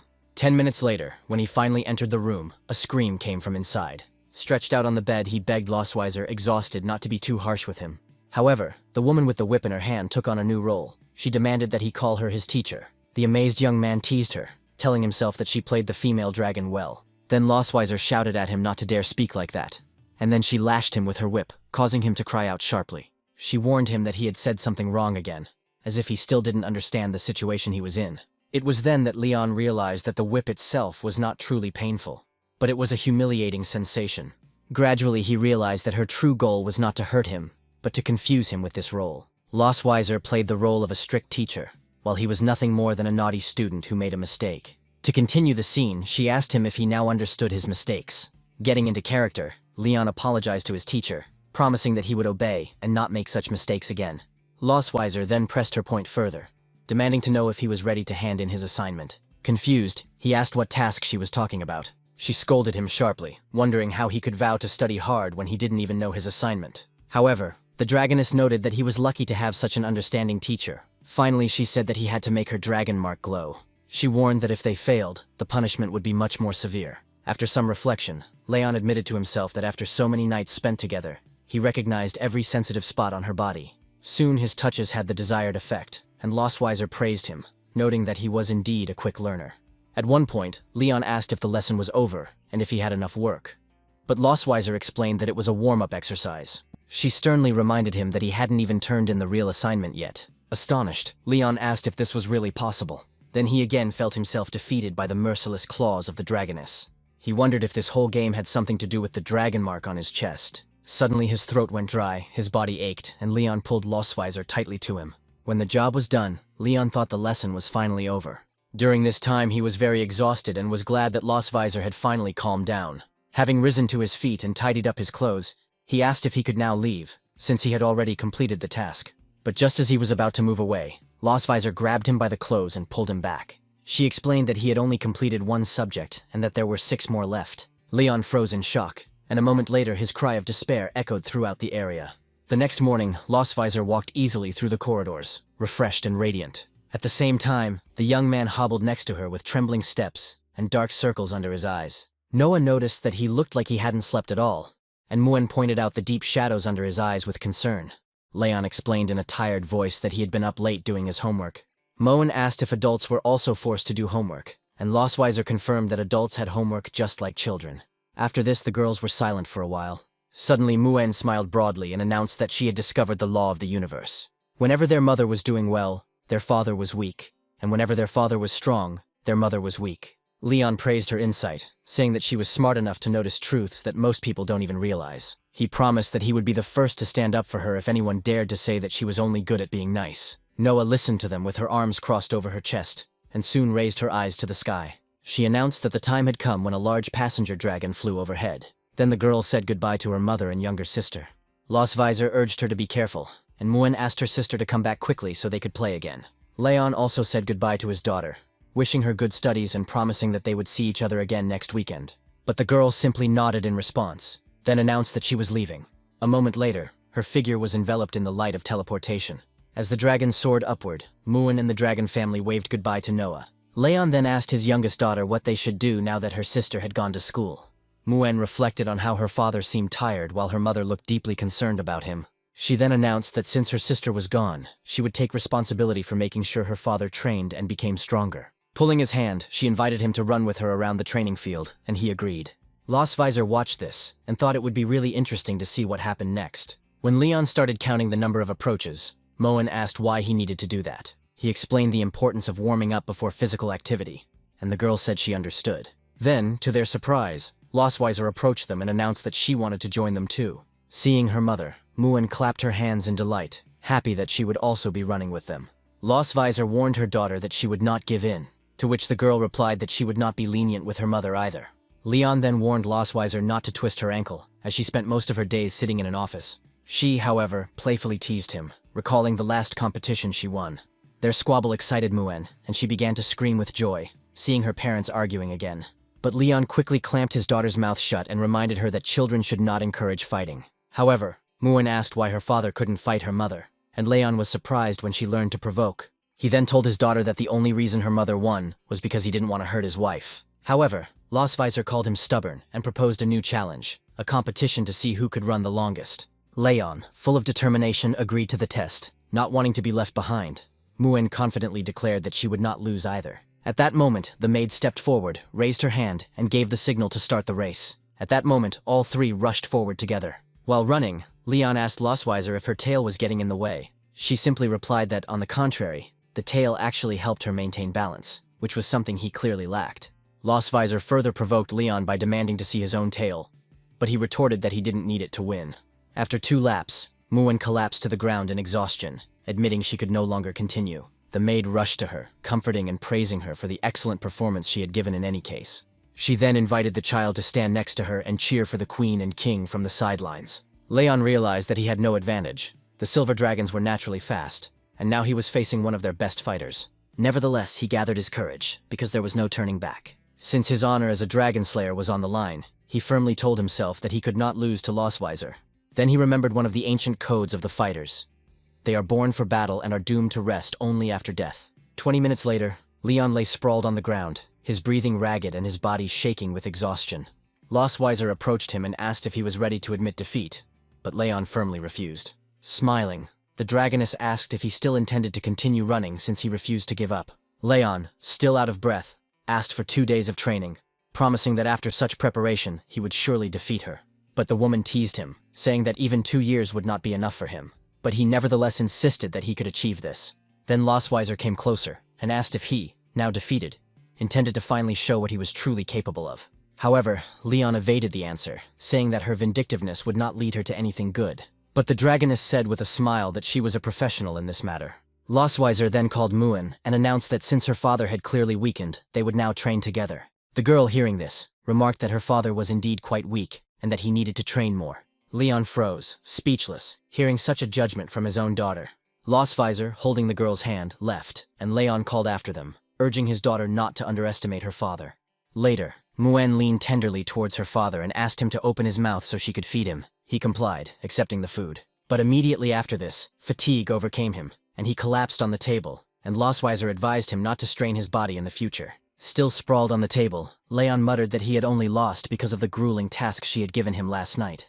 In response, Lostweiser teased him, asking if he would like to continue the same task that night. Hearing this, Leon suddenly jumped up from the table. He picked up Muen and announced that he would stay with his daughter instead, telling her a new story. When the girl asked in surprise if they had such an agreement, he firmly replied that it began right now.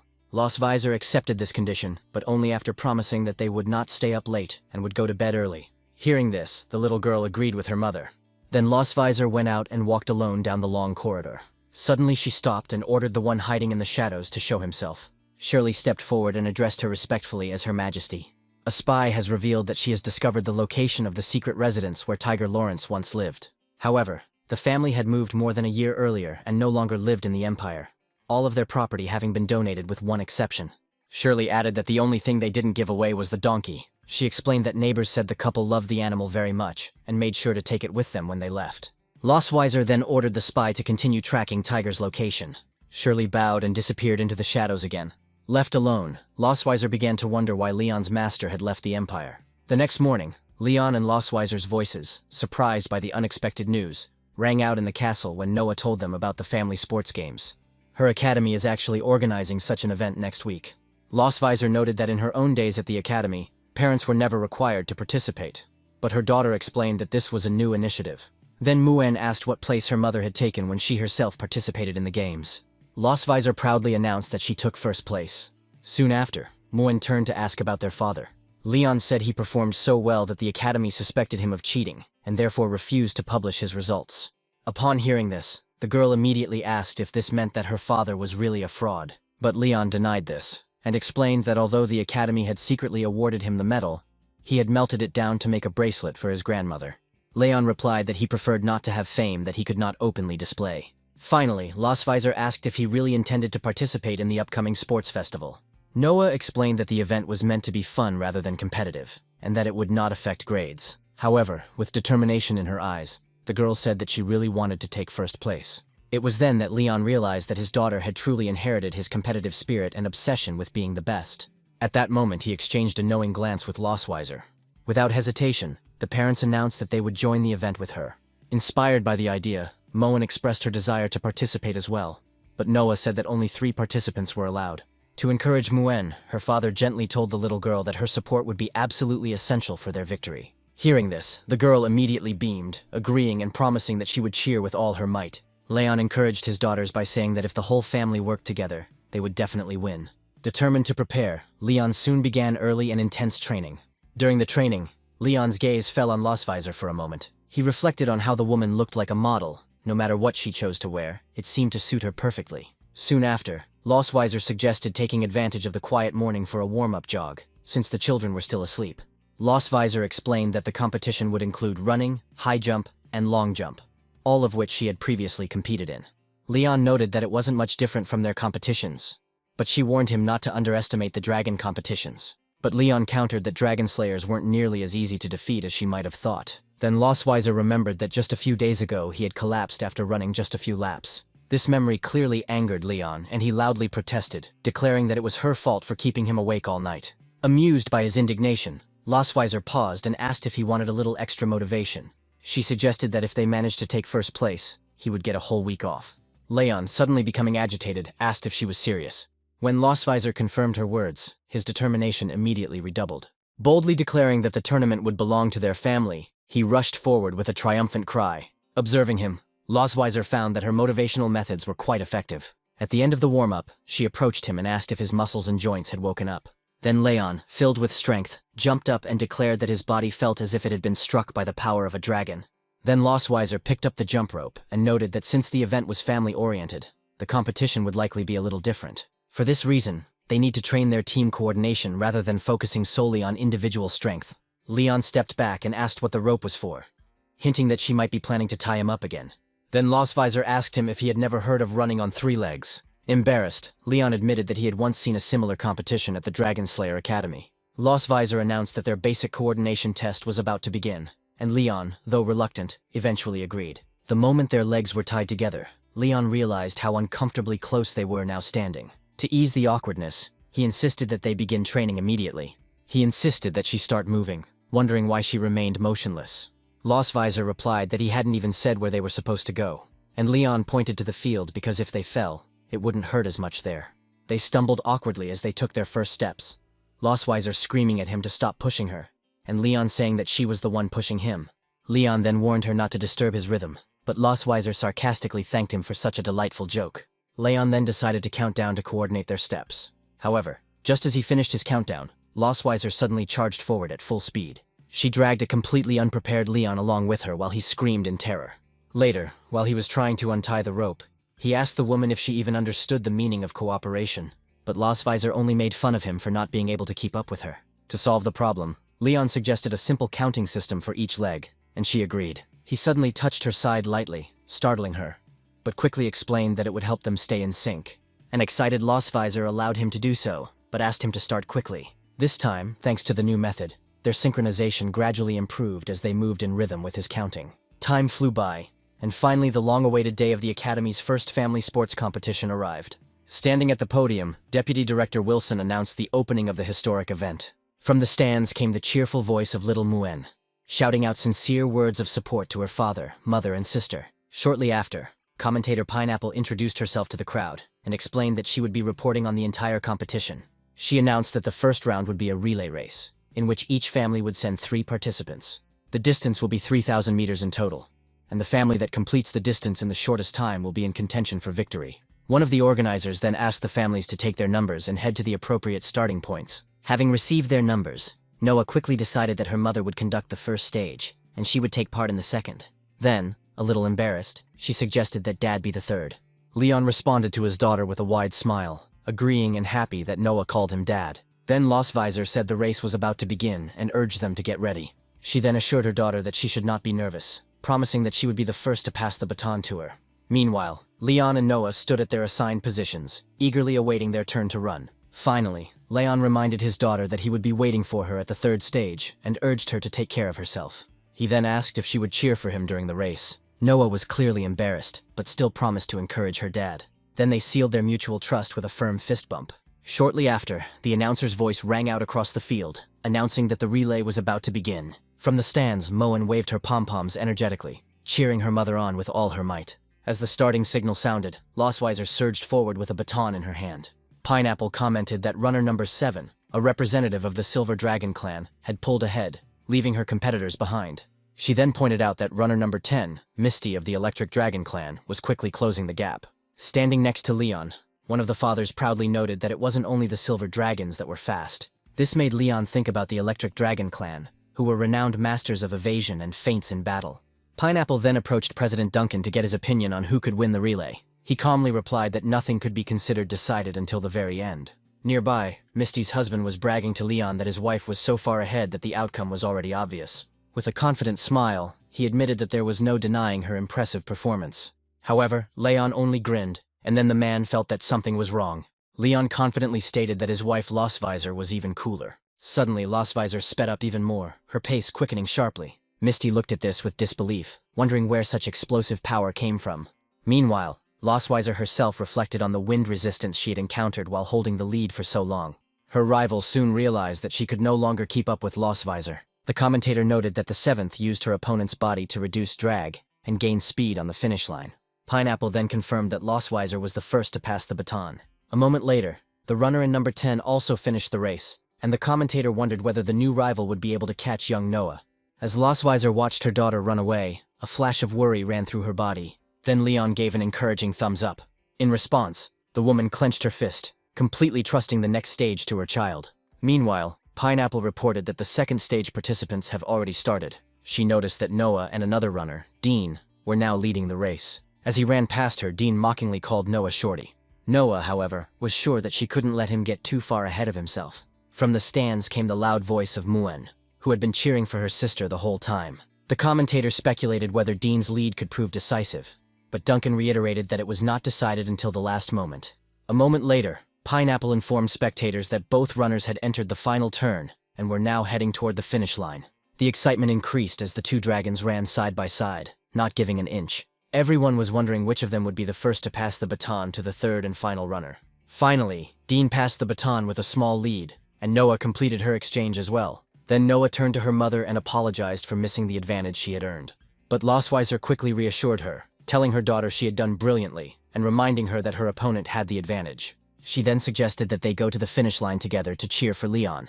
Meanwhile, Muen shouted from the stands that her father was the best. On the track, a rival runner warned Leon to be careful. Having pulled ahead, the opponent laughed loudly. Leon, however, thought to himself that he had been very much mistaken if he had thought that a man so obsessed with the promise of a vacation would give in so easily. As the race became more intense, the commentator reported that Gordon and Leon were speeding up. Noah, who had been watching the scene closely, whispered words of encouragement to her father. Suddenly, Leon heard her voice over the roar of the crowd, and the way she called him Daddy. A wave of emotion washed over him, and with newfound confidence he told himself that he couldn't lose now. Having gained new strength, he increased the pace and caught up with his opponent. Gordon, amazed, realized that if this continued, he would soon be overtaken. Determined not to give in, he mentally threatened to make Leon taste defeat. Suddenly he tried to trip Leon, and Leon barely dodged the blow. However, justice prevailed very quickly. Gordon tripped and fell just before the finish line. Immediately after this, Pineapple announced that Leon had crossed the finish line first. She congratulated the Milkway family on their victory in the relay race. Overwhelmed with joy, Leon hurried to Noah and asked what she had just called him. The girl repeated the word daddy with a shy expression on her face. Leon tried to persuade her to say it again, but Noah told him that she would only do it if they managed to take first place in all the games. Then Losweiser approached them and asked if Leon was hurt, but he assured her that he was perfectly fine. However, at that very moment, Gordon rushed to the judges, accusing Leon of cheating when he threw sand at him on the final stretch. Leon objected sharply, demanding to know how the man who had attacked him could now pose as the victim. He pointed to electrical marks on the enemy's clothing, indicating an unsuccessful attempt to strike him. Leon told judges he was running at full speed and may have accidentally kicked up some dust, but insisted it was not his fault. Then one of the organizers asked Gordon to come with them, but his wife quickly intervened, not allowing him to get close to him. Suddenly a man stepped forward and demanded to know what was going on. Gordon immediately tensed, for it was none other than Saul, the leader of the Electric Dragons and president of the arbitration committee. Leon quietly asked Losweiser if the old man was from the Electric Dragon clan. She nodded, looking in his direction. It was clear that Gordon was trying to rely on the clan's loyalty. Since Saul was the head of the clan, it seemed likely that he would side with them. But Saul remained unperturbed. He called the judge with a crystal ball, and the committee carefully reviewed the video recording. Saul then declared that Gordon had broken 2 rules. His family's right to participate was revoked, and all points were invalidated. Gordon tried to object, not knowing what else to do. However, Saul abruptly cut him off and ordered him to be silent. Saul then approached Leon and Losweiser and apologized for the dishonor caused by a member of his clan, taking full responsibility. Losweiser calmly replied that she hoped he would raise his people properly. She noted that if her husband had been injured, an apology would not have been enough. Saul then promised to give his man a fitting punishment, and his guards led Gordon and his team away. Watching this, Leon muttered how generous his wife was, but Losweiser reminded him not to use the word wife so casually. Leon just smirked, saying he was complimenting her. Meanwhile, the presenter declared the relay completed and introduced the next competitions. In a jumping competition called Young Dragon, Noah flew up to take a bite of a donut and scored 50 points. In the adult division, Leon and Losweiser ran flawlessly in the 3-legged sack race, earning another 50 points. They also won the quiz with 25 points. Then, in the family feeding competition, Losweiser fed Leon noodles while blindfolded and also received 50 points. The crowd was thrilled when the couple made it to the finals and qualified for the competition called Cooking with Love. The judges explained the rules to them. They had to prepare an appetizing and healthy dish for the whole family. Preparation time is 1 hour, and the final result will be assessed by judges. Also, according to the rules, the spouses could not untie the ropes on their ankles. The couple were horrified when they realized they would have to coordinate their actions again. Leon and Lostweiser drew their dish by lot, hoping for something easy. But to their horror, they had to make cream puff pastries. None of them knew how to make it, but the judges said the recipe would be provided. Then the boys put on aprons, lit the stove, and began to follow the instructions. Leon cooked while Lostweiser went to get the ingredients. But suddenly Noah appeared on the big screen in Balloon Battle Royale. She was the last one to stand against 3 larger dragons. They tried to intimidate her into giving in, but she stood her ground. Now everyone was wondering if the girl would be able to get ahead. As the 2 dragons rushed forward, she turned and slid between them, tearing both of their balls apart in an instant. The crowd gasped, then erupted in cheers as Noah quickly eliminated her last opponent. She was declared the Balloon Battle Royale champion, the youngest in her division to accomplish such a feat. From the stands, little Muan proudly announced to everyone around her that this was her sister. Meanwhile, Leon laughed with pride, confident that their daughter would win. Then Lostweiser smugly noted that Noah clearly took after her. Suddenly, Leon gently brushed the flour off Lostweiser's nose, causing her to blush. Neither of them realized that the tender moment was being broadcast on the big screen. Meanwhile, Pineapple admired their display of affection. Meanwhile, Wilson watched the dish being prepared, noting that it was not just about taste, but also about care and a spirit of teamwork. Leon, waving his hand listlessly, jokingly wondered which dragon he needed to kill to end the sports meeting early. After a while, a tray of golden custard tarts stood on their table. The aroma alone caused the judges to murmur with hunger.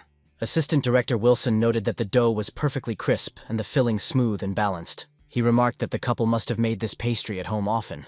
Lostweiser hesitated for a moment, then casually nudged Leon with her elbow, indicating it was his turn. Leon took the hint and responded diplomatically, noting that his wife loved cream puffs and that they often made them together at home. Wilson chuckled, remarking that their family life must be very colorful, and asked what secret ingredients they might have used.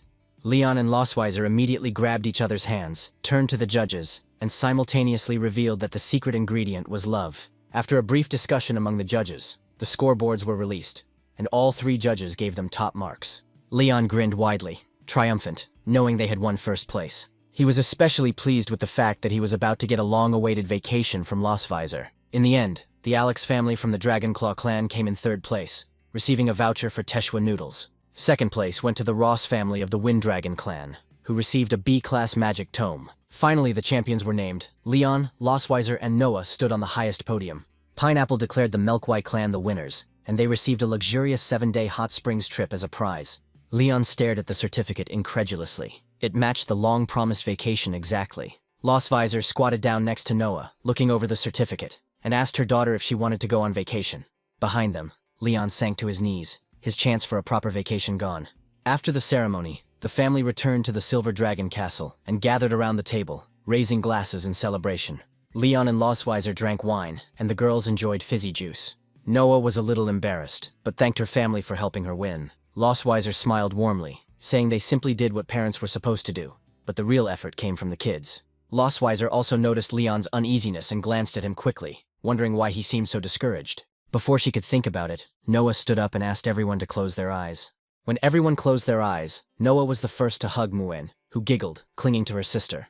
Noah then gently hugged Lostweiser around the waist, and she responded with a gentle smile. Finally, Noah approached Leon, hesitantly at first, her hands behind her back, but she finally took him into her arms.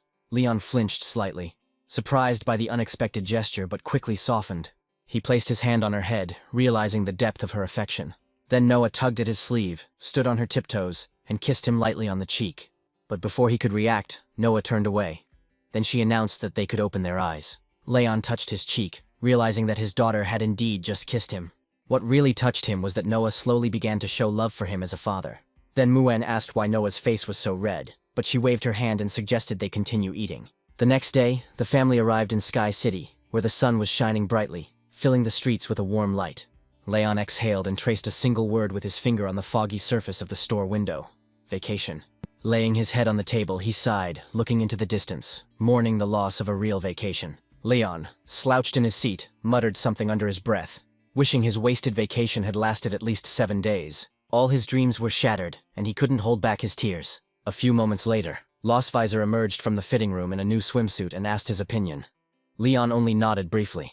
Lostweiser was displeased because he didn't even look at her. Then Leon finally turned to Lostweiser, giving her a tired look and giving her a thumbs up. Lostweiser narrowed her eyes, unconvinced, and adjusted the strap of her swimsuit slightly, noting how tight it was. Then her gaze fell on another swimsuit hanging nearby. Leon, trying to maintain his composure, suddenly imagined his wife in such a revealing swimsuit. Then he suddenly felt a nosebleed. The man quickly turned away and wiped his face, but then came to the conclusion that the swimsuit did not suit her. Lostweiser sighed softly and returned it to the hanger, noting that she hoped Leon would like it. Meanwhile, the salesman, holding 2 small swimsuits in his hands, handed them to Noah and Muin. After changing, Lostweiser went out again, noticing Leon still bent over the table. But Lostweiser wasn't fooled. She knew his mood was driven by frustration with his vacation schedule. Then she reminded him that although this trip was originally intended for their daughters, he should be glad that they were glad. Leon glanced at Noah and Muin, and he responded with a forced smile, forcing himself to appear cheerful. Then Lostweiser moved closer and said that perhaps she could promise not to disturb him for the next 7 days. But Leon was skeptical of her statement, since she probably planned to do exactly as she pleased. Then Lostweiser raised 3 fingers and uttered a solemn oath of honor as the queen of the Silver Dragons herself. After a moment of thought, Leon exhaled and gave in, accepting the agreement. Then Lostweiser moved a little closer, warning him that he had only himself to blame if he didn't restrain himself. Confident in his abilities as a dragon slayer, Leon assured her that he would not touch her. Satisfied, Lostweiser finally left the man alone. The next morning, the family, Leon, Lostweiser, Noah, and Muin, arrived at the Valley of Flowing Clouds to relax in the hot springs. In the lobby, the receptionist received their voucher and examined it carefully, realizing that they were a family of champions from St. Hate. Then Lostweiser nodded politely in response. Meanwhile, Noah and Muin were fascinated by the large aquarium in the lobby. Meanwhile, the receptionist handed Lostweiser a keycard to the room. Leon frowned when he realized there were only 2 rooms, and immediately figured out that he would have to share a room with Lostweiser again. The receptionist offered the honeymoon room, but Leon declined, blushing with embarrassment. Resigned, he followed the others to the elevator. As the family walked down the hallway, Leon's thoughts were preoccupied with escape. Then he suddenly asked if the girls wanted to stay in his room. But Muin said that she preferred to stay with Noah. The girl slightly wagged her finger, emphasizing that adults and children need personal space. Leon froze, realizing that his daughter's independence had sealed his fate. Noah then assured him that she could now take care of Muin herself, allowing him and Lostweiser to spend time together. Then Lostweiser handed the girls keycards to their rooms and asked them to call her if they needed anything. The girls immediately took the keys and rushed off to their room, but Leon theatrically wiped away a tear, lamenting that the children no longer needed him. Then Lostweiser, teasingly waving her room card, called him to follow her. He didn't even suspect that his wife had taken that very camera with her. Now Leon needed to somehow delete the photos containing incriminating evidence against her before she noticed. Entering her room, Lostweiser pulled back the curtains, allowing sunlight to fill the room.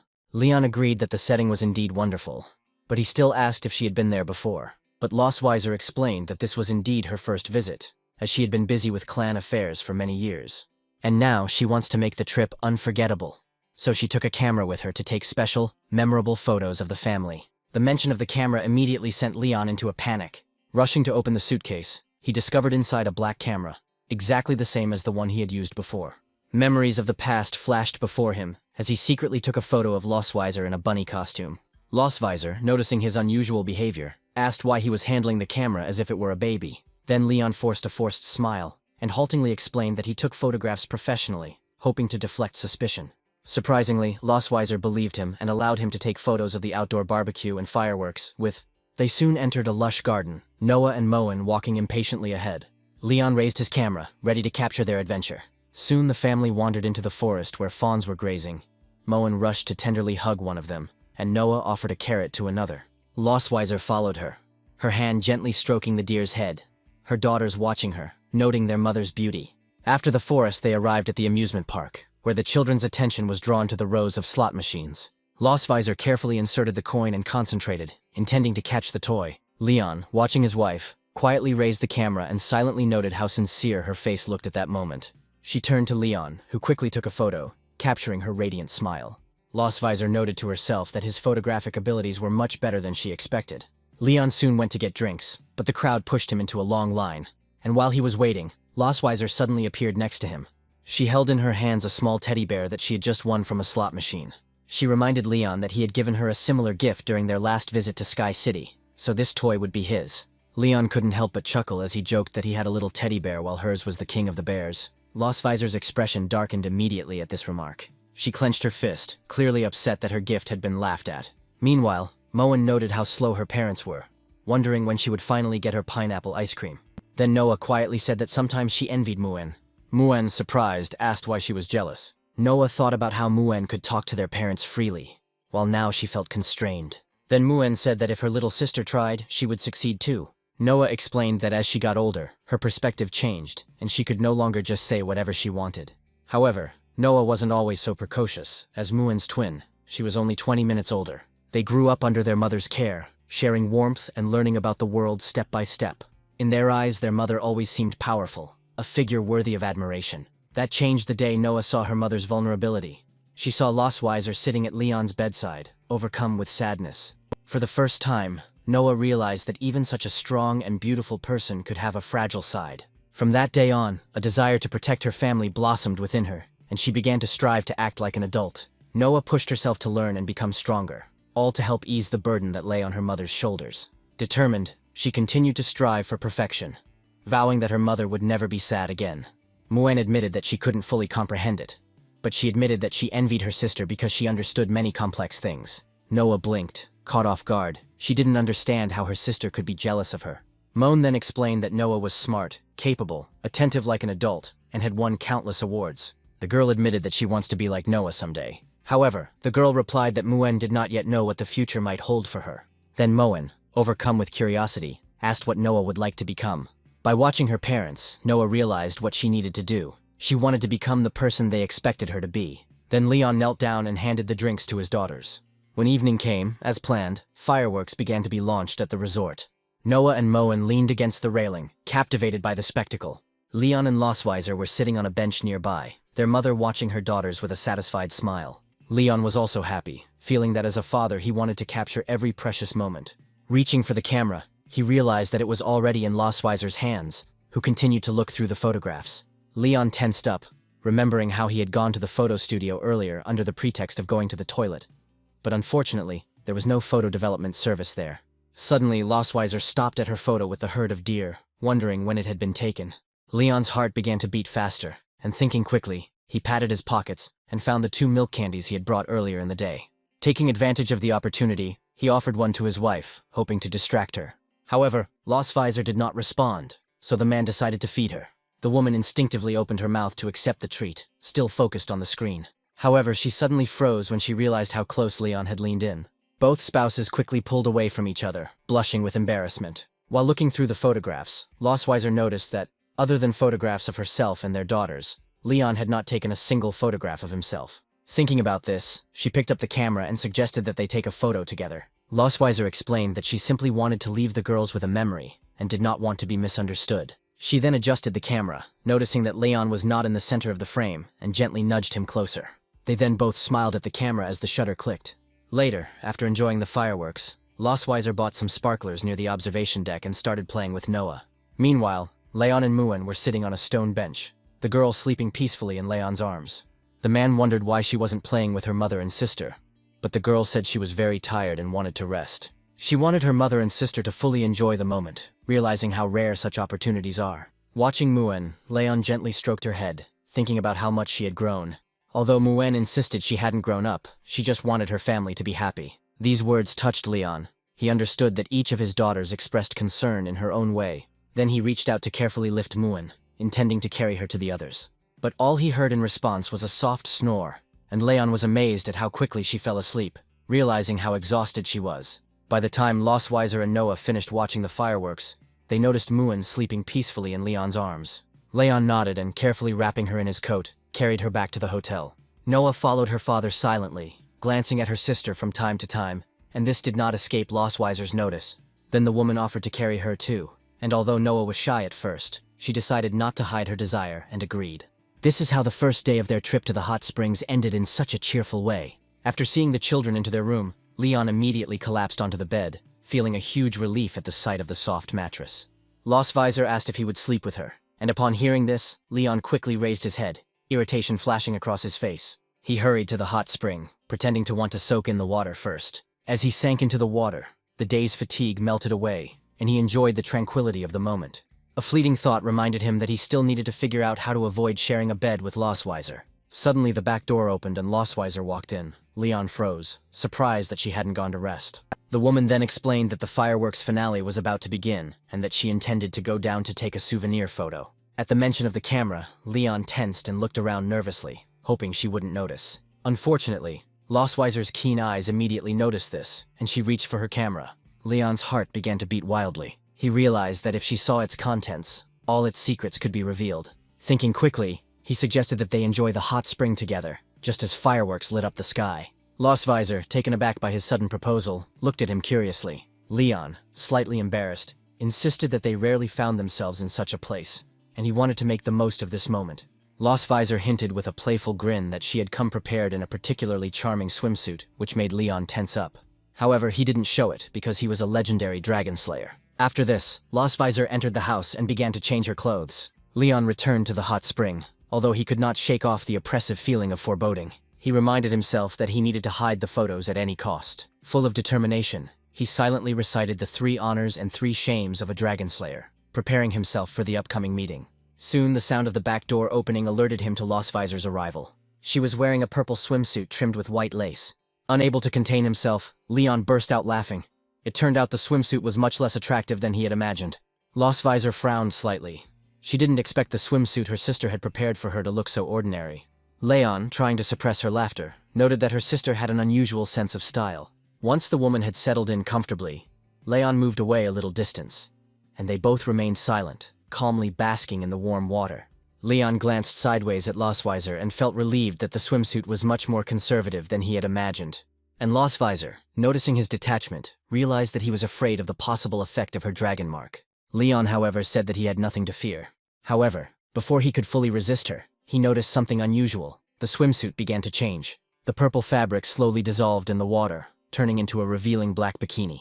Lostweiser blushed slightly at the unexpected transformation, but she quickly pulled herself together, deciding to test Leon's endurance. She moved closer to him, trying to seduce the man in the new swimsuit. Leon's face flushed with embarrassment, and he looked up at the sky, unable to meet her gaze. Then Lostweiser pressed closer. Leon, a seasoned dragon slayer accustomed to facing formidable foes, felt uncharacteristically flustered by her provocations. He realized that he needed to regain control of the situation. Determined, Leon decided to take the initiative, realizing that Lostweiser was trying to lure him into a trap. Lostweiser's first move, provocation, was immediately obvious. She sought to anger him, testing whether his dragon mark would react. Her next step, flirting, was aimed at attracting him physically, trying to provoke an emotional response. Finally, she wanted to shift responsibility and maintain superiority. However, Leon reminded himself that he couldn't let her provocations dictate the situation. Maintaining his composure, he admitted that she didn't scare him, and asked what she would do if his dragon mark reacted first. Lostweiser, confident, accepted the challenge. The woman was confident that she had perfect control over her desires, and never lost control. Leon reminded her that in every challenge there is a loser. He asked her what she would do if she lost. Then Lostweiser said that in that case, she would give him another 7 days off. Leon agreed, glad that this dragoness had taken the bait. Soon the night sky was filled with bright fireworks. Meanwhile, the two of them sat side by side, Lostweiser pointing to the patterns that reminded her of her dragon mark. Despite the spectacle, Leon remained vigilant, as Lostweiser had the advantage of her sexy swimsuit. Then suddenly the man heard his wife begin to sing. She said with a smile that her dragon pattern was like a star. When Lostweiser asked Leon to rate her singing, he said that he usually sings like that in the shower. Suddenly, Lostweiser exclaimed that her dragon mark was glowing. Leon panicked at the thought, instinctively looking at her chest, and suddenly his face turned red, and he even felt his nose bleed. He quickly turned away and wiped himself clean, but upon closer inspection he found no luminous marks on his wife's body. Realizing that he had been deceived, he felt a surge of irritation. He immediately realized that Lostweiser had already begun to try to seduce him, and he could not afford to stay away. While Lostweiser's attention was focused on the fireworks, Leon took the opportunity to reach out to her, keeping his eyes on her tail. However, as he moved closer, Lostweiser turned her head and caught his movement. Leon, who was already holding her tail, said that he just wanted to touch her cute tail. Suddenly, Lostweiser's expression darkened. She reached out to take the tail, but Leon's grip remained firm, unyielding. Leon knew her well. The tail was one of Lostweiser's most sensitive spots, so he rubbed it skillfully, checking for weak spots. The sensation spread from her tail throughout her body, causing an involuntary shudder. Lostweiser struggled to maintain her composure, her flushed cheeks betraying her attempts to resist. Having calmed down, the woman extended her hand to him and suggested that it would be very cute to hold her hand while watching the fireworks. Leon's heart started pounding. He didn't understand why it was like that, because he was just holding her hand. Their fingers intertwined and he squeezed them gently, feeling the overwhelming power of just touching her. Noticing his reaction, Lostvisor leaned closer, lightly touching his arm with her shoulder. She whispered that he should let his dragon mark react, tempting him. At that moment, Leon, vowing not to give in, suddenly moved and hugged her around the waist, pulling her closer. He met Lostvisor's gaze and said that they were both resisting the urge, but both were equally excited. At that moment, their dragon marks flashed simultaneously. Then the couple decided it was better to simply give in to their shared desire, and kissed passionately against the backdrop of fireworks. The next morning, their daughters knocked on the door to wake them up, but received no answer. Muan pressed her ear to the door, trying to hear any signs of life, but the room remained silent. Confused, she turned to Noah and asked why their parents hadn't come out yet. Puzzled, she wondered where her father could be, suspecting that he had disappeared without warning, as he had done before. Since her parents were still asleep, Noah decided not to wait for them any longer. Taking Muan by the hand, she led her to the elevator, intending to head to the dining room. Meanwhile, Leon and Lostvisor remained in bed. Soon, Leon slowly opened his eyes, stretching and rubbing his head, trying to clear the remnants of last night from his mind. Turning his head, he noticed that Lostvisor was still sleeping peacefully. Watching her serene expression, he thought about their shared defeat in the hot tub test yesterday. The memory of their first sincere kiss made his cheeks flush. Then Leon, without thinking, reached out and lightly touched her lips. But, amazed at his own audacity, he quickly pulled his hand back. He then jumped out of bed and rushed to the bathroom, muttering under his breath about how stupid his actions were. At the same time, Lostvisor pretended to be asleep to avoid awkwardness. She felt his timid touch to her lips and, raising her fingers, gently ran them over that place. The memory of last night came back vividly. Their first real kiss with the Dragon Slayer himself. However, she convinced herself that it was not her desire, but simply the unpredictable influence of the dragon sign. Later, Leon and Lostvisor went with Noah and Muan to the water park. With a mischievous smile, Muan raised her water pistol, carefully aiming at her target. Taking advantage of the opportunity, Noah scooped up some water from the pool and responded with an accurate splash. Meanwhile, Leon and Lostvisor remained sitting on a bench nearby, watching the children playing. The events of the previous night were still fresh in their minds, and neither of them was eager to get back into the water so soon. Soon their attention was drawn to two other dragons approaching them. A man with black hair walked hand in hand with a woman with brown hair. They politely introduced themselves as Zay and Yuna. Then Lostvisor and Leon reciprocated by saying their names in turn. The dragons explained that they were on their honeymoon at the Emerald Sea, but had moved to this resort due to disagreements between the dragon clans. Lostvisor noted the potential consequences, acknowledging that any movements in the region require close monitoring. Noting the closeness between Leon and Lostvisor, Yuna commented on how harmonious their relationship seemed. Leon frowned silently, realizing that their appearance contradicted reality. As Noah and Moen continued their games, Yuna expressed admiration for the couple's children. She hesitated before asking for advice on conceiving children. Lostvisor suddenly tensed, not particularly eager to explain the true nature of their children's origins. Leon covered his mouth with his hand, suppressing a quiet chuckle as he thought about Lostvisor's tendency to embellish stories. He then added that some things in life happen naturally, without requiring pressure from oneself or one's partner. Then Zay asked how disputes between him and Lostvisor were resolved.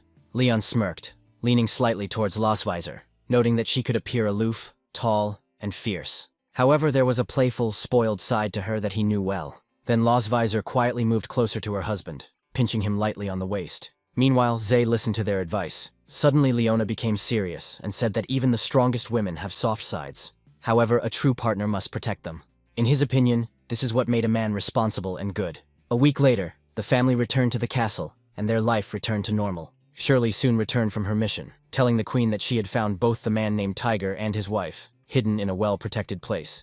The place was protected by powerful magical bars and was inaccessible without flight. Lostvisor frowned, questions running through her head about why they were hiding there, and how they got there in the first place. Shirley added that Tiger was an unusually powerful figure, incomparable to other dragon slayers.